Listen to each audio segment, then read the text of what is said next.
చిన్న పొట్టిన పుట్టాలు అనేసి కొంచెం ఇదిగా మాట్లాడుతుందన్నమాట.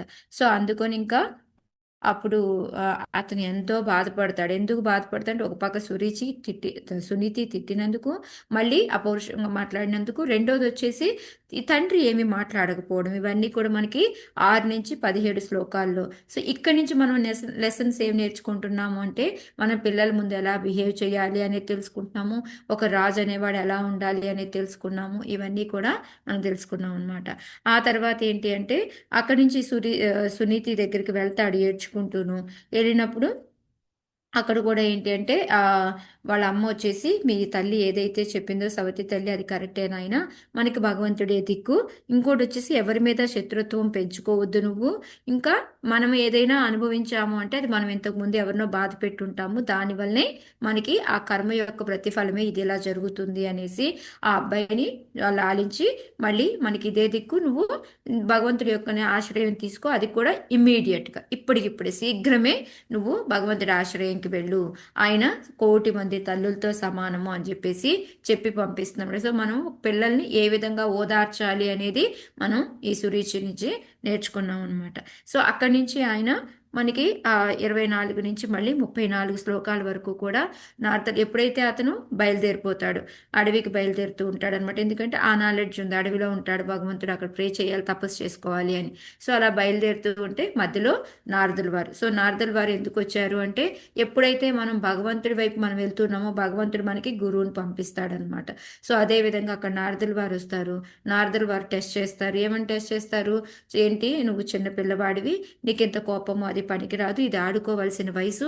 ఓకే నువ్వు కాదు, ఇది కూడా ఒకళ్ళు ఐదు నాకు నీకు కావాలి నేను వెళ్ళాలి అంటావా, నువ్వు ఇంకా కొంచెం ఎదిగిన తర్వాత రా, ఈ బాల్యం అంతా కూడా ఆడుకోవాల్సిన వయసు, నువ్వు చక్కగా ఆడుకో. ఒకవేళ మీ సవితి తల్లి ఇంటికి వెళ్ళకపోతే మీ అమ్మ దగ్గరికి వెళ్ళు అనేసి ఎన్నో రకాలుగా నచ్చ చెప్తాడనమాట. ఎన్ని రకాలుగా చెప్పినా ధ్రువుడు ఏం చేస్తాడు? వింటాడా? వినోద్ మాతాజీ. సో వినడనమాట. సో ఎన్ని రకాలుగా చెప్పినప్పుడు ఇదంతా కూడా ఎందుకు చెప్పాడు? ఇది చాలా కష్టము, మీ అమ్మ చెప్పింది కరెక్టే, ఇది చాలా కష్టము, ఇవన్నీ ఎందుకు చెప్పాడంటారు? మనసు మార్చుకుని ముందు టెస్ట్ చేయడానికి మాతాజీ. టెస్ట్ చేయడానికి కాబట్టి, ధ్రువుని టెస్ట్ చేయడానికి అనమాట. సో టెస్ట్ లో ఫెయిల్ అయ్యాడా, పాస్ అయ్యాడా? పాస్ అయ్యండి మాతాజీ. పాస్ అయ్యిండు. సో పాస్ అయ్యారు కాబట్టి అప్పుడు ఏం చేస్తారు, ఇంకా ఇంకొంచెం ఎక్కువ శిక్షణ ఇస్తారనమాట. ఎలా అయితే మనం కొంచెం మన అద్దం మీద మట్టి పడి ఉంటే దాన్ని క్లీన్ చేసి మనల్ని మంచి ఇదిగా తయారు చేస్తారనమాట. సో ఆ విధంగా ఏంటంటే అతనికి ఆల్రెడీ కొంచెం ఉంది, దానికి ఏంటంటే ఇంకొంచెం నీట్గా దానికి ఏమంటే పాలిష్ చేస్తూ ఉన్నాడు అనమాట ఆ భక్తిని. సో అప్పుడు ఏం చెప్పారు అంటే మనకి 35 నుంచి 38 శ్లోకాల వరకు కూడా ధ్రువుడు చెప్తాడు అనమాట. నాకేంటి నువ్వు చెప్పిందంతా కరెక్ట్. సో ఈ శ్లోకాల్లో ఏంటంటే మెయిన్గా మనం నేర్చుకోవాల్సింది ఏ విధంగా స్వీట్గా నో అని ఎలా చెప్పచ్చు అనేది. సో ఫస్ట్ ఆయన్ని పొగిడి, నువ్వు చెప్పింది కరెక్టే, కానీ నేను క్షత్రియ స్వభావం ఉంది కాబట్టి నాకు నాకు ఇప్పటి వరకు ఇంకా ఆ మాటలే తిరుగుతూ ఉన్నాయి, నా హృదయంలో ఎక్కడా ఖాళీ లేదు నువ్వు చెప్పే వచనాలు వెళ్ళడానికి. సో నాకు ఇది కోరిక. ఏం కోరిక కోరాడు అతను? ఏంటి ధ్రువుడి కోరిక? వాళ్ళ తాతగారిని ఎక్కువ సామ్రాజ్యం కావాలని కరెక్ట్, మాతాజీ. బ్రహ్మ కన్నా కూడా ఎక్కువ స్థానం కావాలి అని. సో ఆ కోరిక నెరవేర్చుకోవాలనుకుంటున్నాను, దానికి నువ్వే ఇవ్వు. దానికి కూడా ఏ విధంగా అడిగాడు?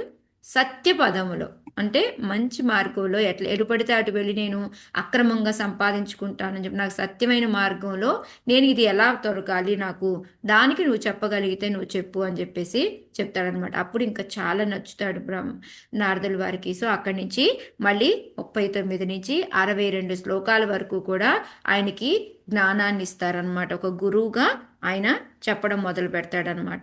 ఏం చెప్తాడు అంటే భక్తి అనేది కరెక్ట్, నువ్వేదైతే అనుకున్నావో, మీ అమ్మ ఏదైతే చెప్పిందో అది కరెక్ట్, భగవంతుడే మనకి ఏ కోరికనైనా కూడా తీర్చగలడు అని చెప్పేసి ఫస్ట్ నువ్వు మధువనెల్లు అని చెప్పాడు. అక్కడ ఎందుకు అంటే మనం చెప్పుకున్నాం, అక్కడ మహాత్ములు తిరిగే ప్లేసు, భగవంతుడు తిరిగిన ప్లేసు పవిత్రము, మనకి తొందరగా మనం భగవంతుడిని చేరగలుగుతాం, భగవంతుడి యొక్క అనుభూతి పొందగలుగుతాము అని ఆయన మధువని పంపించాడు. అక్కడ తర్వాత ఏం చెప్పాడు? అష్టాంగ యోగం చేసుకోవాలి అని చెప్పాడు.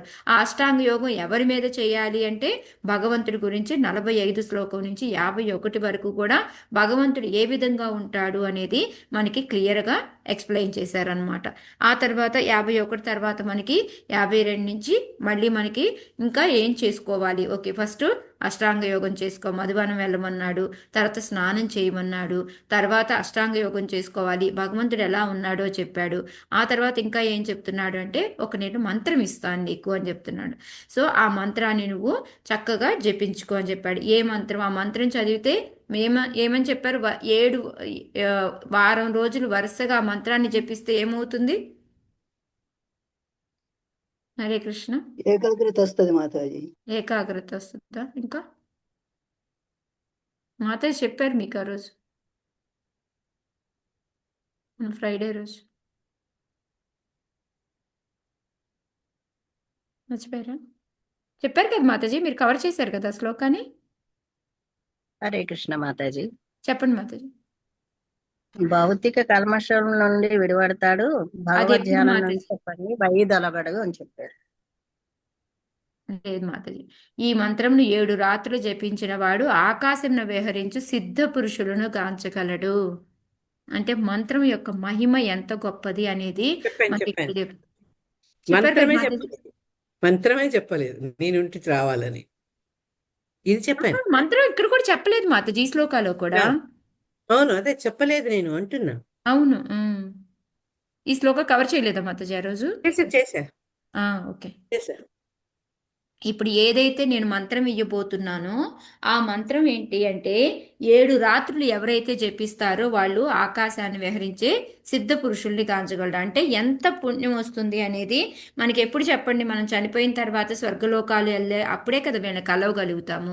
అంటే మనకి ఒక 7 రోజులు మంత్రం జపిస్తేనే ఇంత అర్హత వస్తుంది అది అని చెప్తున్నాడు అనమాట. సో ఇక్కడ ఇది అయిపోయిన తర్వాత ఇంకా నెక్స్ట్లో ఏ మంత్రము అనేది చెప్పి దాని వలన మళ్ళీ ఇంకా ఏమేం చేయాలి, ఒక్క మంత్రమే సరిపోతుందా, వాటిని ఏ విధంగా చేయాలి, ఎలా చేయాలి, ఇంకా ఓన్లీ అష్టాంగ యోగం చెప్పాడు, ఇప్పుడు మంత్రం చెప్పాడు, ఇవి రెండే సరిపోతాయా, ఇంకా ఏం చేయాలి, అవి అన్నీ కూడాను మనము ఇప్పుడు చూద్దాం అనమాట.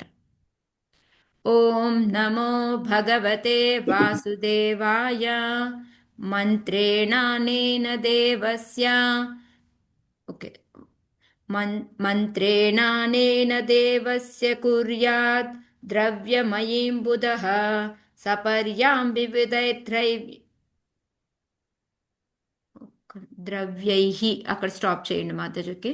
సపర్యాం వివిధైర్ద్రవ్యైః దేశ కాల విభాగవేత్. చదవండి మాతాజీ. రేతిగోపి మాతాజీ మీరే చదవండి. ఓకే తల్లి, సారీ, 1 సెకండ్. ఓం నమో భగవతే వాసుదేవాయ మంత్రేణానేన దేవస్య కుర్యాద్రవ్యమయీం బుధః సపర్యాం వివిధైర్ద్రవ్యైః దేశకాల విభాగవిత్. ఓం నమో భగవతే వాసుదేవాయ. ఈ ద్వాదశాక్షర మంత్రము శ్రీకృష్ణుని సేవ కొరకై ఉన్నట్టిది.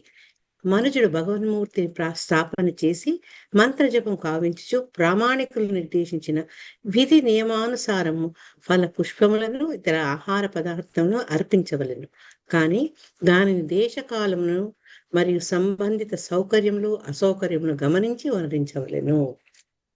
Hare Krishna. Thank you. Hare Krishna. So ద్వాదశాక్షర మంత్రం, ఏ మంత్రం ఇందాక మనకి ఇంకా మంత్రం చెప్పలేదు, నేను మంత్రం చెబుతాను అని చెప్పారు 2 శ్లోకాల్లో కూడాను. ఇప్పుడు ఈ శ్లోకంలో చెప్తారు ఓం నమో భగవతే వాసుదేవాయ.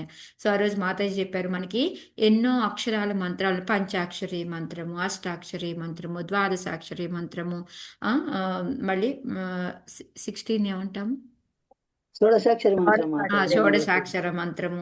నెక్స్ట్ 18 కూడా ఉందన్నమాట. సో ఈ విధంగా అనేక రకాల అష్టాదశాక్షర మంత్రము, ఇలాగా అన్ని రకాలు ఉన్నాయన్నమాట.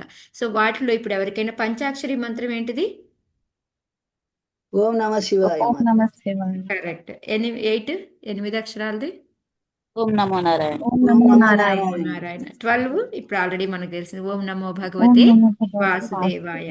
ఓకే, నెక్స్ట్ 16ది హరే కృష్ణ. హరే కృష్ణ హరే కృష్ణ కృష్ణ కృష్ణ హరే హరే, హరే రామ రామ రామ హరే హరే. నెక్స్ట్ 18ది తెలియదు మాతాజీ, చెప్పండి. గోపాల మంత్రం శ్రీకృష్ణాయ అంటారు దాన్ని. గోవిందాయ గోపీజన వల్లభాయ స్వాహ. కరెక్ట్ మాతాజీ. ఓం క్లీం కృష్ణాయ గోవిందాయ గోపీ జన వల్లభాయ స్వాహ. ఇదన్నమాట మంత్రం. 18 అక్షరాలు. యాక్చువల్లీ ఇంకా తర్వాత కూడా ఉన్నాయి, బట్ అవన్నీ మనకు అవసరం లేదు అంత ఎక్కువ. ఇది ఎందుకంటే గోపాల మంత్ర అనేదాన్ని, దీన్ని నేను బృహత్ భాగవతం చదువుతున్నాం కదా, దాంట్లో గోపకుమారికి చెప్తాడనమాట. అంటే ఈ మంత్రం యొక్క బెనిఫిట్ మీరు ముందు చదివి ఉన్నారు కదా, 7 రాత్రులు మనం జపిస్తే సిద్ధపురుషులు కలుస్తాము అని. సేమ్ అదే విధంగా గోపకుమారికి ఏంటంటే యాక్చువల్గా గోవర్ధన్ పర్వతం మీద గోపబాలుడు అనమాట.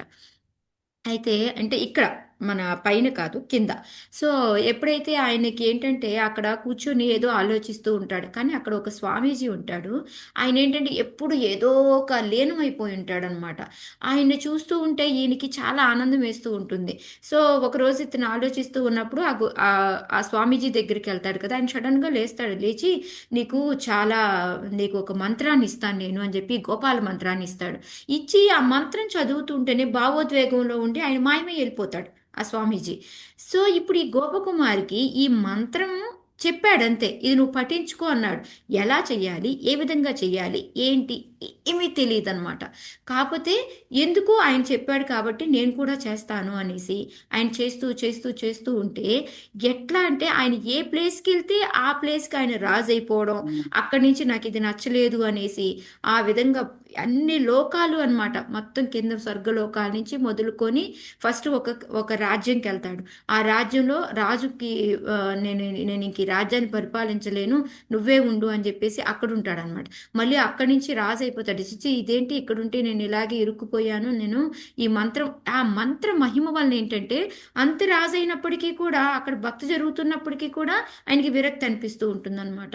మళ్ళీ స్వర్గలోకాలు వెళ్తాడు, స్వర్గలోకాల నుంచి బ్రహ్మలోకం వెళ్తాడు, బ్రహ్మలోకాల నుంచి వైకుంఠం, అలా ప్రతిదీ దాటుకుంటూ శివలోకాలు, అయోధ్య అన్నీ దాటుకుంటూ వెళ్తాడు. ఎక్కడైతే ఆయనకి ఆ మంత్రం చేస్తూ ఉంటాడు సాటిస్ఫాక్షన్ అనిపించకుండా ఇబ్బందికరంగా ఉంటుందో అప్పుడు గురువు ప్రత్యక్షమవుతూ ఉంటాడు. మళ్ళీ నువ్వు ఇలా కాదు, ఇలా చేసుకోవాలి, దాన్ని ఇంకొంచెం అంటే పద్ధతిగా ఎలా చేసుకోవాలి అనేది చెప్తూ ఉంటాడు అనమాట. సో ఈ విధంగా ఏంటంటే ఒక స్టెప్ బై స్టెప్ అలా ఇంప్రూవ్ అవుతూ ఆ లోకంగా గోలోకం వెళ్ళిపోతాడు అనమాట. గోలోకం వెళ్ళిపోయిన తర్వాత భగవంతుడే ఎదురు చూస్తూ ఉంటాడు. నీకోసం నేను ఎదురు చూస్తున్నాను, ఎప్పుడు వస్తావా అని ఈ గోపకుమార్ పేరు కాస్త అక్కడ స్వరూప అయిపోతుంది అనమాట. సో అక్కడ నీకోసం ఎదురు చూస్తున్నానని ఆయన ముందే అన్ని లీలలు అవుతూ ఉంటాయన్నమాట. సో అంత మంత్రానికి అంత పవర్ ఉందన్నమాట. సో ఇప్పుడు ఆ మంత్రం అనేది ఇచ్చారనమాట. ఇచ్చిన తర్వాత ఇంకా ఏం చెప్తున్నాడు, మనుజుడు భగవన్ స్ఫూర్తిని స్థాపన చేసి, అంటే ఆయన భగవంతుడి రూపాన్ని మనం అంటే యాక్చువల్గా ఒక రూపాన్ని ప్రతిమను కూడా పెట్టుకోవాలి, అది తర్వాత చెప్తారు. సో ఇక్కడ ఏంటంటే ఒక మంత్రము చేయాలి, ఒక మూర్తిని పెట్టుకోవాలి. అప్పుడు అది చూసుకుంటూ మనం గనక మంత్రజపం, ఆ మంత్రజపం ఎలా చేయాలి, ప్రామాణికులు నిర్దేశించిన, అంటే మనకి ఏవైతే నియమ నిబంధనలు చెప్పారో వాటన్నిటి ప్రకారం మనం పెద్దవాళ్ళు ఎలా చేశారో వాళ్ళని చూసి అనుసరించుకుంటూ మనం వాళ్ళని విధి నియమాలు పాటించుకుంటూ, అంటే ఎక్కువగా పొద్దున్నే చేస్తే మంచిది. మనకి ఈ విధంగా ఎలా అయితే ప్రభుపాదుల వారు ఏం చెప్పారు, మనకి పొద్దున్నే మన ఆరతి అంతా అయిపోయిన తర్వాత మంత్రజపం చేసుకోమన్నారు. ఎందుకు చేసుకోమన్నారు, మనం చూస్తే ఎంత అర్థం ఉందంటే దాంట్లో ప్రభుపాదుల వారిది. మనం ఈ 4-5 శ్లోకాలు అయిపోయిన తర్వాత ఒకసారి డీటెయిల్గా మనం దాన్ని ఎందుకు మనకి ఈ సంసార ధావా పాడి, తర్వాత నరసింహారతి పాడి, ఆ తర్వాత ఇవన్నీ వరుసగా ఎందుకు పెట్టి తర్వాత చాంటింగ్ చేసుకోమన్నారు అనేది మనకి క్లియర్గా తెలుస్తుంది అనమాట. దాని తర్వాత డిస్కస్ చేద్దాము. సో ఇక్కడ ఈ ప్రభుపాదుల వారైన నియమ నిబంధనల ప్రకారం ఇంకా ఏంటంటే ఓన్లీ అక్కడ మనం ఓన్లీ మూర్తిని పెట్టేసి ఊరికే నామం జపం చేస్తే సరిపోతుందా, లేదు, మళ్ళీ డైటీ వర్షిప్ కూడా చెప్తున్నారనమాట, విగ్రహారాధన కూడా చెప్తున్నారు. సో ఆ విగ్రహారాధన ఎలా చేయాలి అంటే మనం పూలు పళ్ళు ఏదో ఒకటి, అంటే మనం ఏమి దొరుకుతుందో మనకి అందుబాటులో, మనకి పత్రం పుష్పం ఫలం తోయం లాగా అనమాట, ఏది అందుబాటులో ఉంటే దాన్ని పెట్టాలి. సో అందుకే ఇక్కడ దాని దేశ కాల మరియు సంబంధిత సౌకర్యములు, మనకి ఏది అందుబాటులో ఉంటుందో దాన్నే తీసుకొని దాన్నే మనం పెట్టాలి. రోజు నేను ఇదే పెట్టాలి, ఇదే లేదు అనేసి అలా కాదు. సో మనకి ఇక్కడ మెయిన్ క్లియర్గా మూడు విషయాలు చెప్తున్నారనమాట. ఒకటి భక్తి. ఎవరైనా ఓం నమో భగవతే వాసుదేవాయ, ఎవరైనా భక్తిని మంత్రాన్ని జపించవచ్చు, దానికి ఒక యోగ్యత అనేది అవసరం లేదు అనేది చెప్తూ ఉన్నారనమాట. రెండోది ఏంటి అంటే దీంట్లో చెప్తుంది, మనము దేశ కాల పరిస్థితులను బట్టి మనం భక్తిని చేసుకోవాలి. అంటే కొంచెం చిన్న చిన్న మార్పులు చేర్పులు చేసుకొని మన ఎవరైతే గురువులు ఏ విధంగా చెప్తారో ఆ విధంగా చేసుకోవాలి అనేది చెప్తున్నారు. మూడోది ఏంటి అంటే మనం అందరినీ కూడాను భక్తుల్లాగా మార్చాలి. ఇది ఎవరి కోరిక అంటే చైతన్య మహాప్రభు కోరిక. ఆయన కోరిక ప్రకారం చెయ్యాలి అంటే దేశకాల పరిస్థితులను బట్టి మనం వెళ్ళాలి అనేది మనకి మూడు పాయింట్లని చాలా క్లియర్గా ఒక్కొక్క పారాగ్రాఫ్లో ప్రభుపాదులు వారు చాలా పెద్ద పర్పోర్ట్ ఇచ్చారు. సో దాన్ని నేను ఈ విధంగా డివిజన్ చేశాను అనమాట. సో ఫస్ట్ది వచ్చేసి భక్తి. భక్తి చేసుకోవడానికి యోగ్యత అనేది కావాలా వద్దా, అవసరం లేదు అనేది మనకి ప్రూఫ్ ఏంటి అంటే ఈ శ్లోక అనమాట. ఎందుకు అంటే ఈ ఓం అనేదాన్ని నార్మల్గా ఏం చెప్తారు అంటే బ్రాహ్మణులు నియమ నిబంధనలు పాటించే వాళ్ళు మాత్రమే ఈ ఓం చెయ్యాలి అని చెప్పి చెప్తారనమాట. సో దీనికి బ్రాహ్మణులే అనువైన వాళ్ళు అనేసి మనకి చాలా మంది చెప్తూ ఉంటారు. కానీ ఇది కరెక్ట్ కాదు. ఇది ఎవరిచ్చారు, ఎప్పుడు ఎవరికి ఇచ్చారు? క్షత్రియుడికి ఇచ్చారు. సో క్షత్రియుడు అయినప్పుడు నారదుల వారు పెద్ద బ్రాహ్మణులు, ఆయన పెద్ద ఇది ఆయనకు తెలియకుండా ఇచ్చేస్తాడా?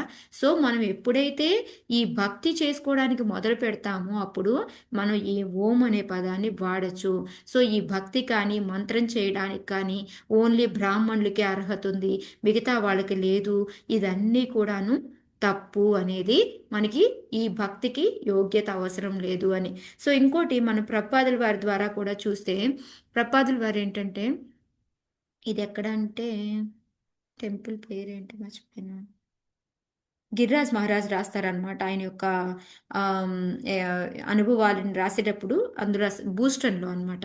బూస్టన్లో టెంపుల్లో ఏంటి అంటే ఒక అతను వచ్చేవాడంట రోజు, పిచ్చివాడిలాగా ఉండేవాడంట అతను.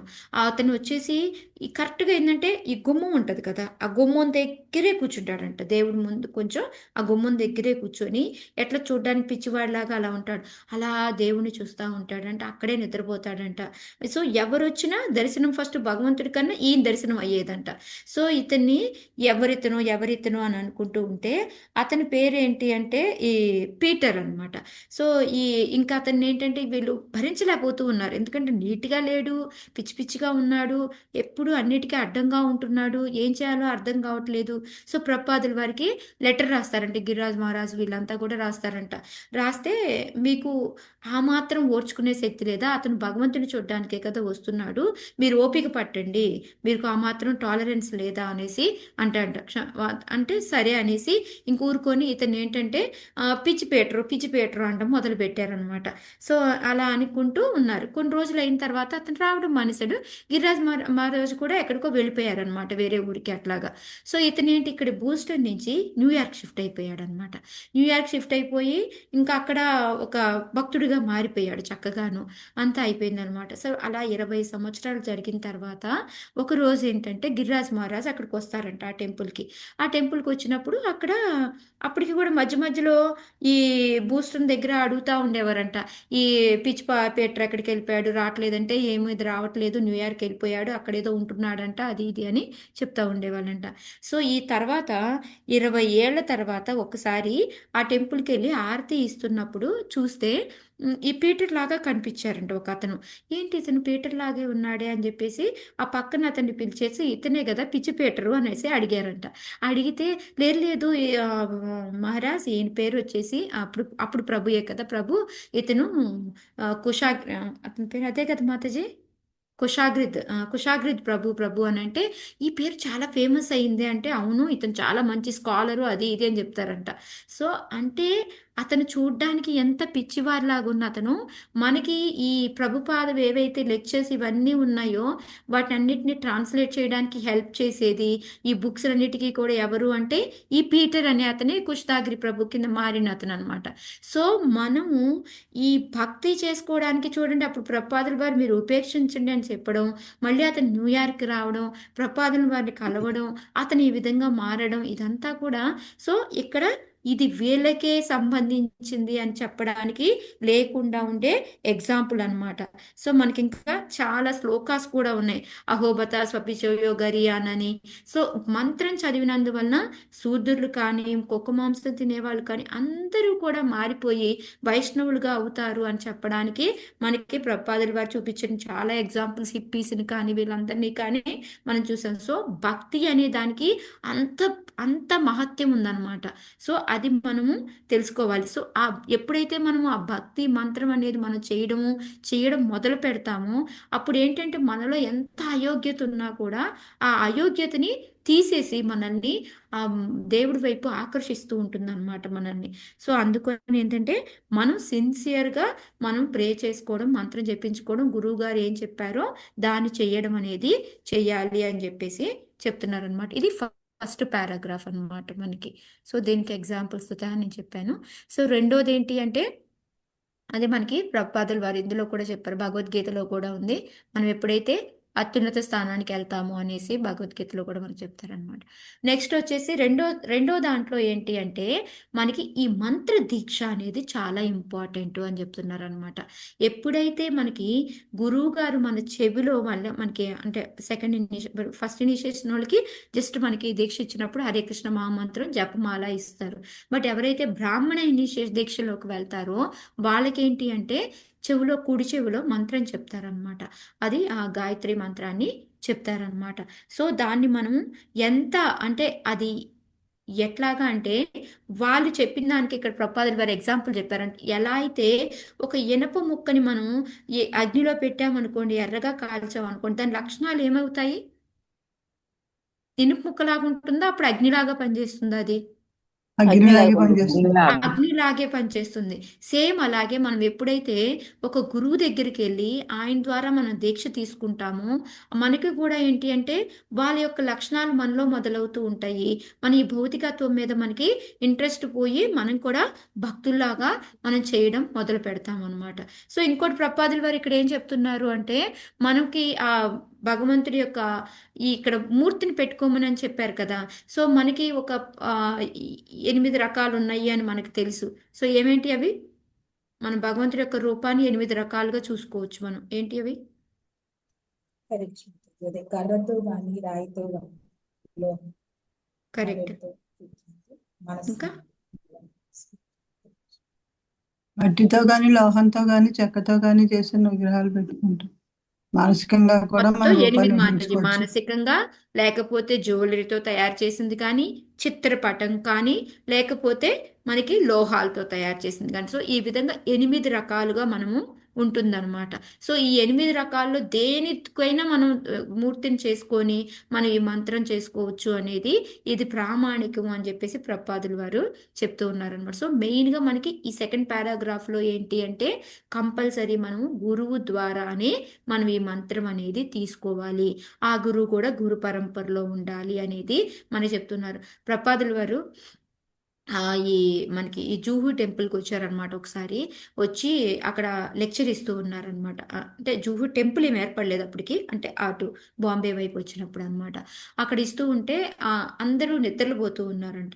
సో ఆయన మిగతా ఎవరో వచ్చి అన్నారంట, ఏంటండి మీరు ఎందుకు అంతలా అని చెప్పడము, అక్కడ 50% మంది నిద్రైపోతున్నారండి, ఎవరు ఎన్నేం లేదు మీ లెక్చరు అంటే. అప్పుడు ప్రపాదులు వారు చెప్పారంటే ఏం పర్వాలేదండి, 5% మంది విన్నా కూడా అక్కడి నుంచి అమెరికా నుంచి వచ్చి ఇక్కడ గుండులు కొట్టించుకొని ఇక్కడ లెక్చర్స్ చెప్తూ ఉన్నారు.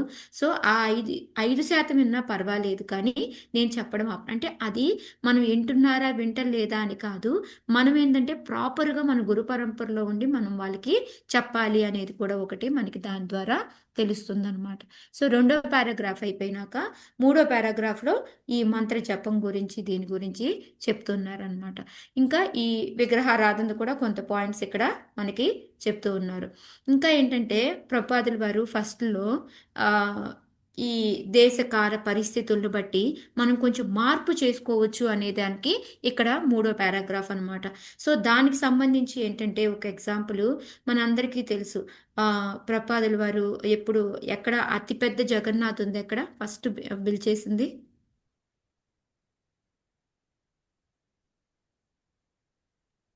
San Francisco. ఎస్ మాతాజీ. ఫ్రాన్సిస్కోలో అక్కడ కూడా ఎవరు అది బిల్డ్ చేసింది ఎవరు? మనకి అనుపమ మాతాజీ అందరూ చెప్పారు కూడా. ఎవరు చెక్కారు దాన్ని? జయానంద ప్రభువు వాళ్ళు. ఇదేమో విగ్రహం ముందు ఆ, కొను అక్కడ నుంచి మాలతి మాతాజీ అది కొనుక్కొస్తారు. వచ్చింది మాతాజీ, మాలతి మాతాజీ నాకు ఇట్లాంటిది కావాలి అని అన్నప్పుడు, ఆయన పేరు అవును. శ్యామ్ కదా మాతాజీ, శ్యామ్ సుందర్ కదా. శ్యామ్ సుందర్ ప్రభు. అదే మాతాజీ, శ్యామ్ సుందర్ ప్రభు అన్నమాట. ఆయన చెప్తా ఉంటారు. అయితే ప్రపాదుల వారు నాకు ఇలా కోరిక అని చెప్పినండి, ఇలా విగ్రహం ఇలా ఉండాలి ఇలా ఉండాలి అని చెప్తే నాకు కొంచెం కార్పెంటరీ వచ్చు అని చెప్పేసి ఆయన స్టార్ట్ చేస్తారనమాట. కాకపోతే ఏం చేస్తారంటే ఈ చేత్తో సిగరెట్ తాగుతూ ఉంటారు, ఈ చేత్తో చెక్కుతూ ఉంటారనమాట. ఒకసారి ఏంటంటే అది అడ్డం వచ్చింది అని ఆ సిగరెట్ని ఆ జగన్నాథ్ పైన పెట్టేసి చెక్కుతూ ఉంటారనమాట. అప్పుడు ప్రపాదుల వారు వస్తారు. ప్రపాదుల వారు వచ్చి చెప్తారనమాట, శ్యామ్ సుందర్ అంటే అక్కడ ఏమి కటువుగా మాట్లాడరు, ఏమి చెప్పరంట. అంటే వాళ్ళకి ఏంటంటే ఆ దేశకాల పరిస్థితి ఆ టైంలో వాళ్ళు అది చేయడమే చాలా గొప్ప అక్కడ ప్రపాదుల వారికి. సో అందుకని నువ్వేం చేస్తావు అంటే ఆ శుభ్రంగా దాన్ని నీకు భగవంతుడికి మధ్యలో సిగరెట్ని రానివ్వకు అనేసి ఒక్క సెంటెన్స్ చెప్పి వెళ్ళిపోతారంట. సో అది గింగరాలు తిరుగుతూ ఉంటుందంట శ్యామ్ సుందర్ ప్రభుకి. సో ఇంక నేను ఇక్కడి నుంచి నేను ఈ సిగరెట్ ముట్టను అనేసి వదిలేస్తారనమాట. వదిలేసిన తర్వాత ఆ ఆ, భగవంతుడిని జగన్నాథ్ బలదేవ్ సుబ్రహ్మణ్యం చెక్కడము. సో అది ప్రతిష్ఠించడం కూడా ఏంటి, ఓ పెద్ద ఎక్కువ మందిని పొలోమని పిలవడము, అందరినీ పెద్ద ఎత్తున యజ్ఞాలు యాగాలు ఇప్పుడు మనకి ఎలా చేస్తున్నారో అట్లా ఏమి చెయ్యలేదు. సింపుల్గా ఏం లేదు, ఒక క్యాండిల్ తీసుకొని ఆ క్యాండిల్ని పెట్టి ఫస్ట్ ప్రపాదుల వారు తిప్పి తర్వాత మిగతా వాళ్ళందరినీ ఇచ్చి వాళ్ళందరినీ కూడా చూపించమని చెప్పి ఆ తర్వాత దాన్ని తీసుకొని ప్రపాదుల వారు కళ్ళకద్దుకొని మిగతా వాళ్ళందరినీ కూడా కళ్ళకద్దుకోమన్నారంట. సో ఇప్పుడు మరి ఇది కరెక్టా రాంగా? ప్రతిష్ఠించినట్టా కాదా? మాతాజీ దేశకాల పరిస్థితులను బట్టి కరెక్టే మాతాజీ. హరే కృష్ణ. అది సో అప్పుడు వాళ్ళు అలా చేసుకున్నారు. అలా చేసుకుంటూ చేసుకుంటూ కొన్ని రోజులు ప్రపాదుల వారు చెప్పారంట, ఓకే నాయనా మీరు ఇప్పుడు ఇలా చేస్తూ ఉన్నారు కదా, కొన్ని మీరు వచ్చేటప్పుడల్లా భగవంతుడి దగ్గరికి వాళ్ళు ఏంటి అలా అనుకొని డబ్బులు వేయడం మొదలు పెట్టారంట. ఓకే డబ్బులు వచ్చినాయి కదా, దీంతో మనం ప్రసాదం వితరణ చేసుకుందాము అని ప్రసాదం వండుకోవటం తినడం అది చేశారంట. సో ఆ విధంగా చేస్తూ ఉన్నప్పుడు ప్రపాదుల వారు చెప్పంటే భగవంతుడి దగ్గరికి వచ్చేటప్పుడు ఖాళీ చేత్తో రాకూడదు, ఏదో ఒకటి తీసుకొని రండి అంటే ఎవరికి ఇష్టం వచ్చింది వాళ్ళు ఒక పువ్వు లేకపోతే పండు ఎవరో ఒకళ్ళు ఏదో ఒకటి అనమాట, బ్రెడ్ ఏది పడితే అది అన్ని తీసుకొని వస్తూ ఉన్నారు. ప్రపాదుల వారు అక్కడ కూడా అడ్డం చెప్పలేదు, బ్రెడ్ తినకూడదు అది ఆఫర్ చేయకూడదు అలా కూడా చెప్పలేదు అనమాట. సో వాళ్ళకి అయిపెట్టి వాళ్ళు ఇంకా ఎలా అయిపోయారు అంటే వాళ్ళకు కొత్త డ్రెస్ కొనుక్కున్నా కూడా డ్రెస్ తీసుకొచ్చి భగవంతుడికి పెట్టడం. సో అలా పెడుతూ పెడుతూ వాళ్ళకి ఏమనిపించిందంటే ప్రభాత్ మనం ఎప్పుడు ఓన్లీ ఈ క్యాండిలే తిప్పుతున్నాం కదా, అగరబత్తి చూపించచ్చా మనము అని అడిగారంట. అయ్యో ఎందుకు చూపించకూడదు, ఇలాంటి ఎన్నో ఉన్నాయి చేయాల్సినవి, నేను మొత్తం కనుక చెప్పానంటే మీరు కళ్ళు తిరిగి ఎక్కడే పడిపోతారు, సో ఇంక నుంచి మేము అగరబత్తి చూపిద్దామని అలా చిన్నగా వాళ్ళని పెంచుకుంటూ పెంచుకుంటూ పెంచుకుంటూ ఇయే కనుక ఫస్ట్ అన్నీ ఇవి చెప్పారనుకో అప్పుడు ఏమవుతుంది, వాళ్ళు అసలు ముందు అడుగు పెడతారా భక్తిలోకి? అడుగు పెట్టరు పిల్లాడికి కదా. ఏబిసిడీలు చెప్పినట్టు ఒక్కొక్కటి చెప్పారు ప్రభుపాద. ఒక్కొక్కటి చెప్పారు. సో ఇప్పుడు వాళ్ళు ఏ లెవెల్కి వచ్చారు, ఇప్పుడు అక్కడ ఎలా మనం వెళ్ళి అక్కడ ఫ్రాన్సిస్కోలో చూసాము అంటే ఎంత పెద్ద ఎత్తున జరుగుతుంది అంటే అక్కడ ఆ విధంగా. సో అది ఇప్పుడు చైనాలో టెంపుల్ ఉంది, చైనాలో టెంపుల్ నుండి మీరు కాదు చపాతీ పరోటా ఇవే ఆఫర్ చేయాలి అంటే కుదురుతుందా అక్కడ? కుదరదు కదా. సో వాళ్ళకేంటి మీ ఫుడ్ ఏదో అదే ఆఫర్ చేసుకోండి, దాంట్లో ఆనియన్ గార్లిక్ లేకుండా. సో అలా దేశ కాలమాన పరిస్థితులను బట్టి మనకి ఈ గురువు గారు చెప్తూ ఉంటారు ఇది చేయలేదు అది చేయలేదు అని. ఎందుకు ఇక్కడ ప్రపాదుల వారు రాశారు అంటే ఒకసారంట ఈ ఆ, ఈ గురుబాయిలో మొత్తానికి ఎవరో కానీ కొంతమంది డివోటీస్ అక్కడికి వచ్చారనమాట, అమెరికా వెళ్ళారనమాట. వెళ్తే అప్పుడు అందరంట ఆ, ఇదేంటి ఈ టెంపుల్కి గోపురం లేదేంటి, గంట లేదేంటి, ఇదేం గుడి అలా అని చెప్పడం మొదలు పెట్టారంట. అప్పుడు ప్రపాదుల వారు చెప్పారంట, ఓకే మీరు ఓన్లీ పైన గోపురం లేదు అనేదే చూస్తున్నారు, కానీ కింద వీళ్ళు ఎంత చేస్తున్నారు, ఫారినర్స్ అయ్యుండి ఎంత పద్ధతిగా పూజ చేస్తున్నారు అనేది చూడట్లేదు. ఇంకా మీకు మీకు మీకు అసలు చూడకుండా గోపురం చూస్తే ఉపయోగం ఏంటి అని చెప్పారంట. నెక్స్ట్ గంట లేదు అని చెప్పిన వాళ్ళకి మా ప్రతి ఒక్క భక్తుడి నోట్లో గంట ఉంది అని చెప్పారంట. ఎందుకు అంటే వాళ్ళు హరే కృష్ణ మహామంత్రమే పెద్ద గంట, దాన్ని చేస్తూ పూజ చేస్తారు ఇంకంతకనే. సో అది దేశ కాలమాన పరిస్థితులను బట్టి మనకి ఏది ఉందో. ఇంకోటి ప్రపాదుల వారు స్త్రీలకి యాక్చువల్గా ఏంటంటే దీక్ష అనేది ఇవ్వకూడదు, అంటే వాళ్ళకి అర్చన చేసేలాగా అనమాట. బట్ కానీ అక్కడ ఉండలేదు కాబట్టి కొంతమంది స్త్రీలకు ఇవ్వడము, వాళ్ళ టెంపుల్లో గుడిలో పూజ చేయడం అనేది జరుగుతుంది. సో ఆ విధంగా దేశ కాలమాన పరిస్థితులను బట్టి మార్పులు అనేవి కొంచెం కొంచెం చేసుకుంటూ ఉన్నాము అనేసి. ఇక్కడ ఏంటి అనేది మనకి నెక్స్ట్ మళ్ళీ చెప్తారు. ఎందుకు ఈ పదం ఇక్కడ వాడారు అంటే, ఇప్పుడు ఆయన వెళ్ళి అడవిలో ఉండి మంచి మార్బుల్ది తీసుకొచ్చి విగ్రహం పెట్టుకో అంటే కుదురుతుందా ఆయనకి? కుదరదు మాతాజీ హరి కుదరదు. సో అక్కడ ఏది కుదురుతుందో అదే. నువ్వు వచ్చి పంచపక్ష పర్వాణాలు పెట్టు అంటే కుదురుతుందా అడవిలో ఉన్న వాళ్ళకి? కుదరదు. సో అందుకని ఏంటంటే మనము శాస్త్రానుసారమే, కానీ పత్రం పుష్పం ఫలంతో ఏం భగవంతుడే చెప్పాడు. సో ఆ విధంగా మనము అది మార్పు లేకుండా మనం చేసుకోవాలి. కాకపోతే ఏది అందుబాటులో ఉంటుందో దాన్ని చేసుకోవాలి అని చెప్పి చెప్తున్నారు అనమాట. సో అందులో తప్పు లేదు, దోషం అనేది లేదు అని చెప్తున్నారు. ఇంకోటి ఏంటంటే రామానుజ సాంప్రదాయంలో వీర రాఘవాచార్యులు అని ఒక ఆయన ఉన్నారనమాట. ఆయన కూడా చెప్పింది ఏంటి అంటే, మొత్తం పుస్తకాలు రాస్తారు కదా, లాస్ట్లో భాష్యం మొత్తం రాయంగా ఏంటి అంటే, ఎవరైనా సరే శూద్రులు కానీ చండాలు కానీ వాళ్ళు ఎలాంటి వాళ్ళైనా కూడా వాళ్ళు మంత్రదీక్ష తీసుకోవచ్చు. ఎందుకంటే మనకి ఇండియాలో చాలా మంది అభ్యంతరం పెట్టారు, వీళ్ళందరికీ నువ్వు దీక్ష ఎలా ఇచ్చేస్తావు ఏంటి అనేసి. సో ఆ విధంగా ఏంటి అంటే మంత్రదీక్షని చెప్పి మనం ఏమంటారు, గురువులు అనేవాళ్ళు ఎలాంటి వాళ్ళకైనా అది భక్తికి యోగ్యత అనేది లేదు, దేశకాల మన పరిస్థితులను బట్టి వాళ్ళకి ఆ విధంగా చెప్పి వాళ్ళని వైష్ణవులుగా మార్చడం అనేది. సో ఇది ఎందుకు చేస్తున్నారు ఇలాగ ప్రభుపాదుల వారు అని అంటే, దానికి కూడా కింద మళ్ళీ 4th దాంట్లో చెప్తున్నారు. ఇది ఎవరిది అంటే చైతన్య మహాప్రభు కోరిక. ఏం చెప్పారు? మొత్తం అంతా కూడా ప్రతి ఒక్క మారుమూల గ్రామంలో కూడాను భగవంతుడి యొక్క నామం వినిపించాలి అని చెప్పారు. సో అది ఎలా వస్తుంది? మనం ఈ దేశకాలమాన పరిస్థితులను బట్టి చెప్పకుండా ఇవే రూల్స్ ఇవే రెగ్యులేషన్స్ అని గట్టిగా పట్టుకొని కూర్చున్నాం అనుకోండి, కుదురుతుందా? ప్రతి నలుమూలలా వెళ్ళిపోతుందా ఇది? వెళ్ళదు కదా. మాతాజీ హరి సో అందుకొని ఏంటి అంటే, ఇది అది చైతన్య మహాప్రభుది. సో చైతన్య మహాప్రభు కోరిక ప్రకారం ఏంటి అంటే, ప్రతి ఒక్కరికి కూడా ఈ ఈ ఏదైతే ఉందో భగవంతుడి గురించి, భగవంతుడి నామం గురించి తెలియచెప్పాలి. కాబట్టి వీళ్ళు ప్రపంచంలో అందరూ ఇతర దేశవాసులు అంటే ఎవరికైనా వెళ్ళొచ్చు, ఇది ఒక్కరికని కాదు. ఇప్పుడు మిగతా దేశాలకు కూడా వెళ్ళి ప్రతి ఒక్కరికి కూడా చెప్పచ్చు. సో ఇది బ్రాహ్మణులకి క్షత్రియులకి సంబంధించింది ఇలా అని ఏమీ లేదు అనేది లాస్ట్కి చెప్తున్నారు అనమాట. సో మనం ఏం చేయాలి అంటే, ప్రతి ఒక్కరిని వైష్ణవులుగా మార్చడానికి మన ప్రయత్నం మనం చేయాలి. సో దానిలో మనం చేసే ప్రయత్నం ఏంటి? మనకి ఏదైతే భగవంతుడు మనకి గురువు ద్వారా ఏదైతే మనకి జ్ఞానం ప్రాప్తించిందో ఆ జ్ఞానాన్ని మనం ఇతరులకు తెలియని వాళ్ళకి తెలియపరచడం. సో ఇస్కాన్ యొక్క మెయిన్ ఉద్దేశం ఏంటి అంటే, ప్రచారం చేయడం, ప్రతి ఒక్కరిని వైష్ణవులుగా మార్చడం అనమాట. సో ఇదే మనకి సనాతన గోస్వామి అంటే హరిభక్త విలాస అని బుక్ ఉంటుంది, అది కూడా స్మృతి కింద అంటే వినింది రాసింది అనమాట. సో అందులో కూడా ఏంటి అంటే, ఇది ప్రాపర్ అయిన ప్రామాణికమైన పద్ధతి. మనం ఎప్పుడైతే వాళ్ళకి చెప్తాము, వాళ్ళు దాన్ని విని వాళ్ళు కూడా భక్తులుగా మారటం అనేది. దానికి ఎగ్జాంపుల్గా ఏం చెప్పారు అంటే, పాదరసంతో ఏంటంటే రకరకాల చర్యలు చేసి దాన్ని కంచుని ఏంటంటే కనకంగా మారుస్తారు. అంటే మనం ఏవైతే అయోగ్యతతో ఉంటామో మనల్ని తీసుకెళ్ళి ఆ భక్తులు అనేవాళ్ళు ఏంటంటే పాదరసంలాగా ముంచి దాన్ని మనల్ని కనకంగా మారుస్తారనమాట. అదే దీక్షా విధానము అనేది. సో మనం దీక్షను ఎవరి ద్వారా తీసుకోవాలి అంటే, ప్రామాణిక గురువు నుంచి తీసుకోవాలి. ఆయన చెప్పిన మంత్రదీక్షని మనం చక్కగా పాటించాలి. మన బుద్ధిని ఉపయోగించకుండా ఆయన గురువు గారి బుద్ధి ఏది ఉందో దాన్ని పట్టుకొని మనం చెయ్యాలన్నమాట. సో అది ఇక్కడ మెయిన్గా మనకి ఇక్కడ చెప్తుంది. ఓకే. సో ఇంకా ఈ గురువుది ఇంకోటి ఏంటంటే, నేను రాధాగోవింద స్వామి మహారాజ్ది ఒక లెక్చర్లో వింటాను. ఆయనకి ఎక్కువ ఎగ్జాంపుల్ చెప్తూ ఉంటారనమాట. ఇది ఎట్లా అంటే, ఒక 10 సంవత్సరాల నుంచి నేను ఒక గది ఓపెన్ చేయలేదు. ఒక ఇల్లు, ఓకే, నా చిన్న ఇల్లు ఉంది, దాని 10 సంవత్సరాల నుంచి దాని తలుపే తెరవలేదు. సో దుమ్ము కొట్టుకొని అంధకారంలో పడి ఉంది అది. ఓకే, దాన్ని నేను 10 సంవత్సరాల తర్వాత తలుపు తీశాను. తలుపు తీసి ట్యూబ్ లైట్ వేశాను. వేసిన వెంటనే ఏమవుతుంది? అంధకారం ఉంటుందా, పోతుందా? పోతున్నాను.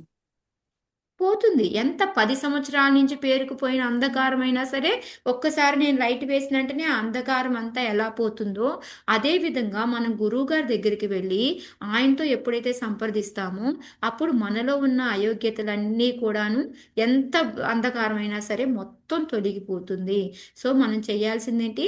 గురువుని ఆశ్రయించడం, మంత్రం తీసుకోవడం, ఆయన చెప్పిన విధానాన్ని ఫాలో చేయడం, అది దేశకాలమాన పరిస్థితులను బట్టి మనం వాటిని చేయడం అనమాట. సో ఇది మనం పూర్తిగా చాలా పెద్దది ప్రభుపాదులు రాసింది.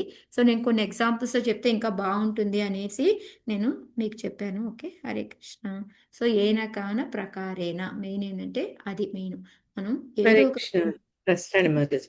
చెప్పండి. ఇప్పుడు గురువు గురించి చెప్తున్నావు కాబట్టి ఇదివరకు కూడా చాలాసార్లు తలుచుకున్నా. మళ్ళీ ఒక్కసారి చైతన్య చరితామృత మధ్యలీలలో 8వ అధ్యాయం 128 శ్లోకాల్లో కిబ విప్ర కిబన్యాసి శూద్రకేన్నయ ఏ కృష్ణ తత్వవేత్త సై గురుహయ. గురువు అనేవాడు ఏంటి అంటే కృష్ణ తత్వాన్ని చెప్పాలి. బ్రాహ్మణే కావచ్చు, సన్యాసే కావచ్చు, శూద్రుడైనా కావచ్చు. ఏ ఏ అతని స్థితి ఏంటి అనేది కాకుండా అతను ఎప్పుడు గురువుగా మనం తీసుకోవాలి, పరిగణించాలి అంటే అతను భగవంతుని యొక్క తత్వాన్ని చెప్పగలిగి ఉండాలన్నమాట. అతని బ్యాక్గ్రౌండ్ ఏంటి అనేది కాదు, మనకు భగవత్ తత్వాన్ని తెలుసుకున్న వ్యక్తి అయితే అతను గురువుగా ఎవరినైనా ప్రభావితం చేయొచ్చు. Hare Krishna. Thank you Mataji. So మనకి భగవద్గీత భాగవతంలో చాలా శ్లోకాలు ఉన్నాయి. సూత్రులు కూడా మంత్రం జపించడం వలన భక్తులుగా మారారు అని. సో నేను అవన్నీ కవర్ చేయలేదు మీకు. సో ఈసారి నేను ఎప్పుడైనా చెప్తాను మీకు ఆ శ్లోకాలను. సో ఇంకా ఏం చేయాలి అనేది నారదుల వారు చెప్తున్నారో చూద్దాం. మాతాజీ మీరు చదువుతారా?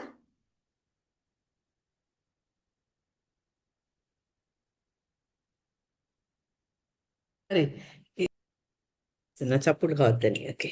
ఆ. సరిలైః శుచిభిర్మాల్ శుచిభిర్మాల్యైః. అంతే మాతాజీ. అంతే కదా. యా. అంతే. వన్యైః మూలఫలాదిభిః శస్తాంకురాంశుకైశ్చార్చే తులస్యా ప్రియయా ప్రభుం. ఫస్ట్ అంతా టంగ్ ట్విస్టింగ్ గా ఉంది. శుచిభిః మాల్యైః వన్యైః మూలఫలాదిభిః. అది యా. హరే కృష్ణ. అర్థం చూపిద్దాం. స్క్రోల్ చేయమ్మ పద్మజ. నేనే మాతాజీ. నువ్వే కదా. ఓకే. నిర్మలమగు జలమును, పూమాలలను, ఫలములను, పుష్పములను, వనమునందు లభించు కందమూలాదులను, దుర్వాంకురములు లేదా వల్కములను సాధ్యమైనచో ప్రభువునకు ప్రియమగు తులసీ దళమును సమర్పించుచు భగవంతుని అర్చించవలెను. సో ఇందాక దేశ కాల మాన పరిస్థితులను బట్టి అని చెప్పారు కదా. సో అక్కడ అందుకని ఇక్కడ ఏం చెప్తున్నారు?